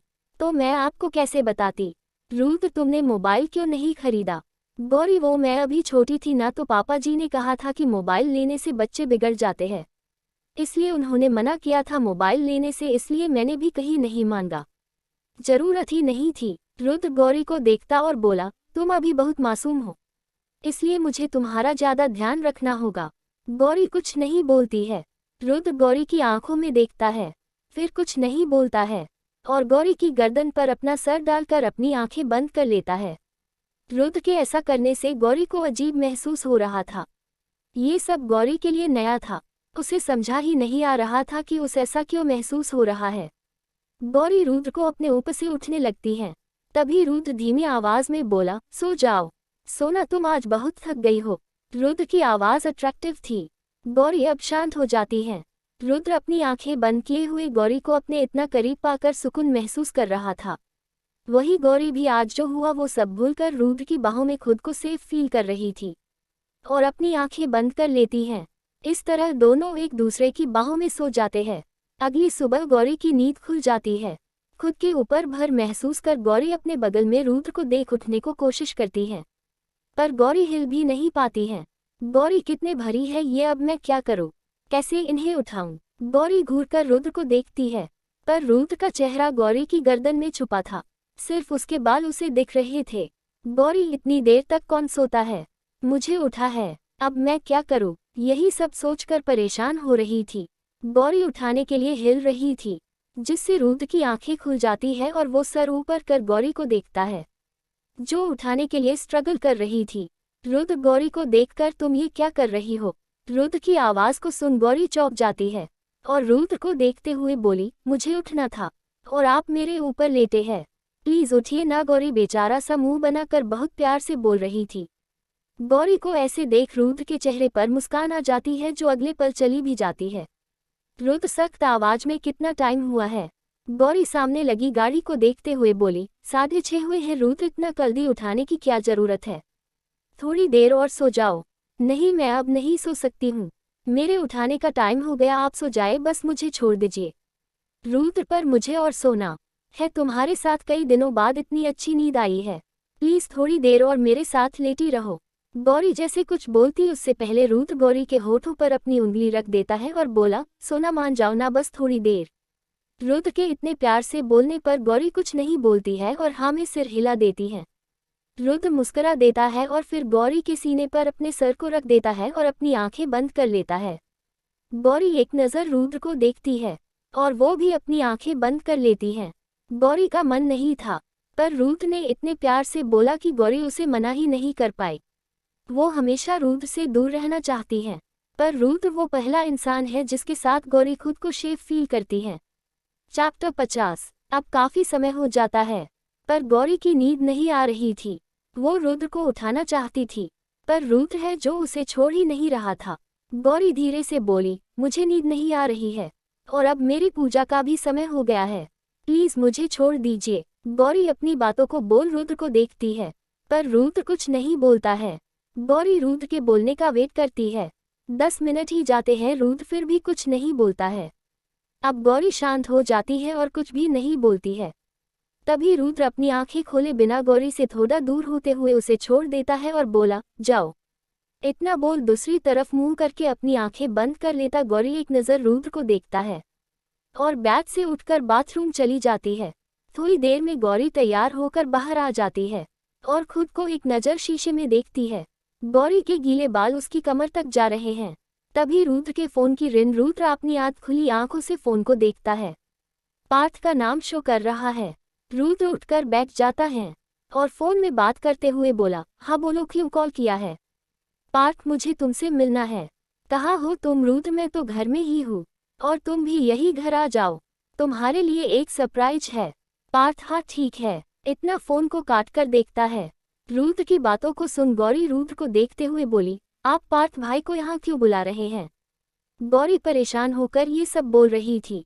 गौरी की बातों को सुन रुद्र नजरें उठाकर गौरी को देखता है तो बस देखता ही रह जाता है। पीली कॉलर की जॉर्जेट साड़ी पहन हुए, बालों को खुला छोड़ माथे में बिंदी, गौरी बहुत सुंदर लग रही थी। मांग में सिंदूर, गले में मंगलसूत्र, उसकी सुंदरता में 4 चांद लगा रहा था। रुद्र तो बस गौरी को ही देखे जा रहा था। वही परेशान होकर रुद्र को देखती है और बोली, बताए ना आप भाई को यहाँ क्यों बुला रहे हैं? गौरी की बातों को बिना सुने रुद्र गौरी का हाथ पकड़ उसे अपने पास खींच लेता है, जिससे गौरी सीधा रुद्र के चेस्ट से टकरा जाती है। रुद्र गौरी की कमर को पकड़ उसे अच्छे से अपनी गोद में बैठा लेता है और बोला, सोना, पार्थ तुमसे मिलाने के लिए बहुत परेशान था और मैंने उससे वादा किया था कि मैं तुमको उससे मिलाऊंगा, इसलिए मैंने उसे बुला लिया। गौरी अपनी आंखें बड़ी कर रुद्र को देखते हुए बोली, मुझसे मिलने के लिए परेशान है? पर क्यों? रुद्र भी तुमको अपनी बहन मानता है और 3 दिनों से उसने तुमको देखा नहीं और वो तुमको अपनी माँ से मिलना चाहता है, इसलिए वो तुमसे मिलना चाहता है। क्या तुम उनसे मिलोगी? रुद्र की बातों को सुन गौरी घबराते हुए रुद्र को देखकर बोली, पर मुझे लोगों से मिलाने में डर लगता है और मैं उनसे मिलकर क्या बोलूंगी? मैं तो उनको जानती भी नहीं हूँ। रुद्र गौरी को गालों कर अपनी उंगलियों को चलाते हुए प्यार से बोला, सोना, उनकी तबीयत खराब है और पार्थ उनके लिए बहुत परेशान है। क्या तुम थोड़ी देर उनके साथ रहकर उनका ध्यान नहीं रख सकती हो? पार्थ के लिए ये सब आसान नहीं है। रुद्र की बातों को सुन गौरी, अच्छा ठीक, मैं चलूंगी। गौरी की हाँ सुन रुद्र मुस्कुरा देता है और बोला, चलो नाश्ता कर काले चलते हैं, फिर वहां से हम पार्थ के घर चलेंगे। गौरी हाँ में सिर हिला देती है। रुद्र गौरी के गाल में किस कर लेता है और बोला, तुम नीचे चलो, मैं थोड़ी देर में आता हूँ। गौरी हाँ में सिर हिला देती है और जल्दी से रुद्र की गोद से उठ जाती है और नीचे की तरफ भाग जाती है। रुद्र गौरी को ऐसे भागते देख मुस्कुरा देता है और बाथरूम चला जाता है। गौरी नीचे जाती है। हॉल पर 2 सर्वेंट थे जो अपना काम कर रहे थे। गौरी जाकर एक जगह खड़ी हो जाती है और सर्वेंट को देखने लगाती है। गौरी को खुद को ऐसे देखते देख सर्वेंट गौरी के पास आती है और बोली, मैम आपको कुछ चाहिए? गौरी हाँ में सर हिला देती है। सर्वेंट गौरी को देख मुस्कुरा देती है। उसे गौरी बहुत प्यारी लग रही थी। सर्वेंट धीरे से, क्या चाहिए? गौरी, यहाँ मंदिर कहाँ है? मुझे पूजा करनी है। गौरी की बातों को सुन सर्वेंट एक दूसरे को देखते हैं और कांपती आवाज में बोले, सॉरी मैम, हमें नहीं पता है, आप सर से ही पूछ लीजिए। इतना बोल सर्वेंट वहां से चली जाती है। गौरी को ये सब अजीब लगता है, पर वो अब कुछ नहीं बोलती है। वही चुपचाप सोफे में बैठ जाती है। थोड़ी देर में रुद्र नीचे आता है और गौरी को सोफे में बैठा देख बोला, क्या हुआ? तुम यहाँ ऐसे क्यों बैठी हो? चलो नाश्ता करते हैं। गौरी खड़ी होकर, नहीं, मुझे नाश्ता नहीं करना है। रुद्र गौरी को अजीब नजरों से देखते हुए, पर क्यों ना ही करना है। गौरी, मैं बिना पूजा किए नाश्ता नहीं करती हूँ, और आपके यहाँ तो मंदिर ही नहीं है, इसलिए पहले मैं मंदिर जाकर पूजा करूंगी, फिर कुछ खाऊंगी। रुद्र, पर तुमसे किसने कहा कि यहाँ मंदिर नहीं है? गौरी रुद्र को देखकर कहा है। रुद्र सामाने की तरफ इशारा करते हुए बोला, वहाँ है। सामाने लाला कलर का पर्दा था। गौरी, वहाँ तो पर्दा है और कुछ नहीं। रुद्र, पर्दे के पीछे मंदिर है। रुद्र की बातों को सुन गौरी खुश हो जाती है और दौड़ कर जाती है।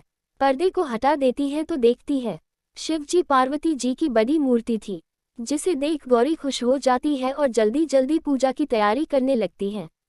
वही सर्वेंट ये सब देख शॉक में थे और रुद्र इमोशनलेस होकर गौरी को देख रहा था। रुद्र के चेहरे को देख पता ही नहीं चल रहा था कि वो अभी क्या सोच रहा है।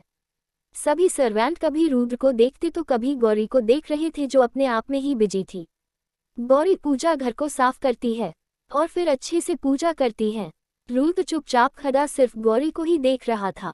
गौरी पूजा कर हाथ में आरती की थाली यहाँ वहाँ घुमती है और धीरे धीरे कदमों से रुद्र के पास आती है और आरती की थाली को रुद्र के सामने करते हुए बोली, आरती ले लीजिए। रुद्र कुछ नहीं बोलता है और गौरी को देख रहा था। वहीं अब सभी सर्वेंट डरे खड़े थे, उनको गौरी के लिए बुरा लग रहा था।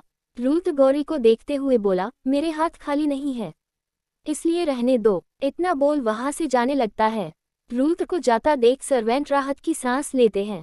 तभी गौरी रुद्र का हाथ पकड़ लेती है। रुद्र पीछे मुड़कर गौरी को देखता है। गौरी, आरती ले बिना जाना अच्छी बात नहीं है। इतना बोल रुद्र के पास जाती है। रुद्र अभी भी शांत खड़ा गौरी को देख रहा था। गौरी दिया के समाने अपने हाथ को घुमती है और लेकर कर रुद्र के माथे में फेर देती है। गौरी के ऐसा करने से रुद्र की आंखें बंद हो जाती है। गौरी रुद्र को आरती देने के बाद वहां से जाने लगाती है और बाकी सभी को आरती देती है। वहीं रुद्र अपनी आंखें खोल गौरी को देख रहा था। सभी को आरती देने के बाद गौरी बोली, चलिए खाना खाते हैं। रुद्र अपने ख्यालों से बाहर आता है और बोला, हाँ चलो। जैसे दोनों खाने के लिए बैठते हैं कि तभी पार्थ अंदर आते हुए बोला, मैं आ गया। पार्थ की आवाज सुन रुद्र और गौरी पार्थ को देखते हैं। पार्थ अपने समाने गौरी को देख मुस्कुरा देता है और बोला, गौरी तुम आ गई। गौरी मुस्कुराते हुए हाँ में सिर हिला देती है। पार्थ, गौरी कैसी हो तुम? गौरी, मैं ठीक हूँ, आप कैसे हैं? पार्थ, मैं भी ठीक हूँ। गौरी, चलिए हमारी साथ नाश्ता कर लीजिए। पार्थ, मुझे भूख नहीं है, पर तुम बोल रही हो इसलिए थोड़ा सा खा लूंगा। गौरी, हाँ तो चलिए। रुद्र अपने बगल की सीट गौरी के लिए रखता है, पर गौरी पार्थ से बातें करते हुए जाकर उसी के बगल में बैठ जाती है। रुद्र घूरकर गौरी को देखता है, पर गौरी तो अपने बातों पर मग्न थी। रुद्र अब पार्थ को घूरता है, जो रुद्र को ऐसे देख मुस्कुरा देता है और आंखों से रुद्र को देखते हुए मन में बोला, भाई तेरी ही बीवी है, इतना घूरने की क्या जरूरत है? पार्थ के इशारे को समझा रुद्र खा जाने वाली नजरों से पार्थ को देखता है, जिसे देख पार्थ रुद्र को इग्नोर कर गौरी से बात करने लगता है। रुद्र अब चुपचाप नाश्ता करने लगता है। वहीं गौरी और पार्थ एक दूसरे से बात कर रहे थे। रुद्र गौरी को घूरते हुए बोला, क्या ये वही लड़की है जो थोड़ी देर पहले बोल मेरे सामने दरी से हमी खड़ी थी? मेरे सामने तो ऐसे चुप रहती है कि जैसी इसके मुंह में जबान ही नहीं है, और अब देखो कैसी कांची की तरह बातें कर रही है। यही सब सोचते हुए रुद्र अपना खाना खत्म करता है और गौरी को देखकर बोला, कॉलेज चलना है आज? गौरी रुद्र को देखते हुए बोली, हाँ, पर आप ऐसा क्यों पूछ रहे हैं? रुद्र, वो क्या है, कॉलेज चलने का वक्त हो गया है। पर तुम दोनों की बातें खत्म नहीं हो रही है, पता नहीं क्या बात कर रहे हो। रुद्र की बातों को सुन गौरी और पार्थ कुछ नहीं बोलते हैं और जल्दी से अपना खाना खत्म करते हैं। गौरी, मैं तैयार होकर आती हूँ। इतना बोल एक नज़र रुद्र को देखते हैं और ऊपर चली जाती है। रुद्र गौरी को जाते हुए घूरता है। पार्थ रुद्र के पास आकर उसके कंधे में हाथ रखते हुए बोला, क्या हुआ भाई, थोड़ा गुस्से में दिख रहा है?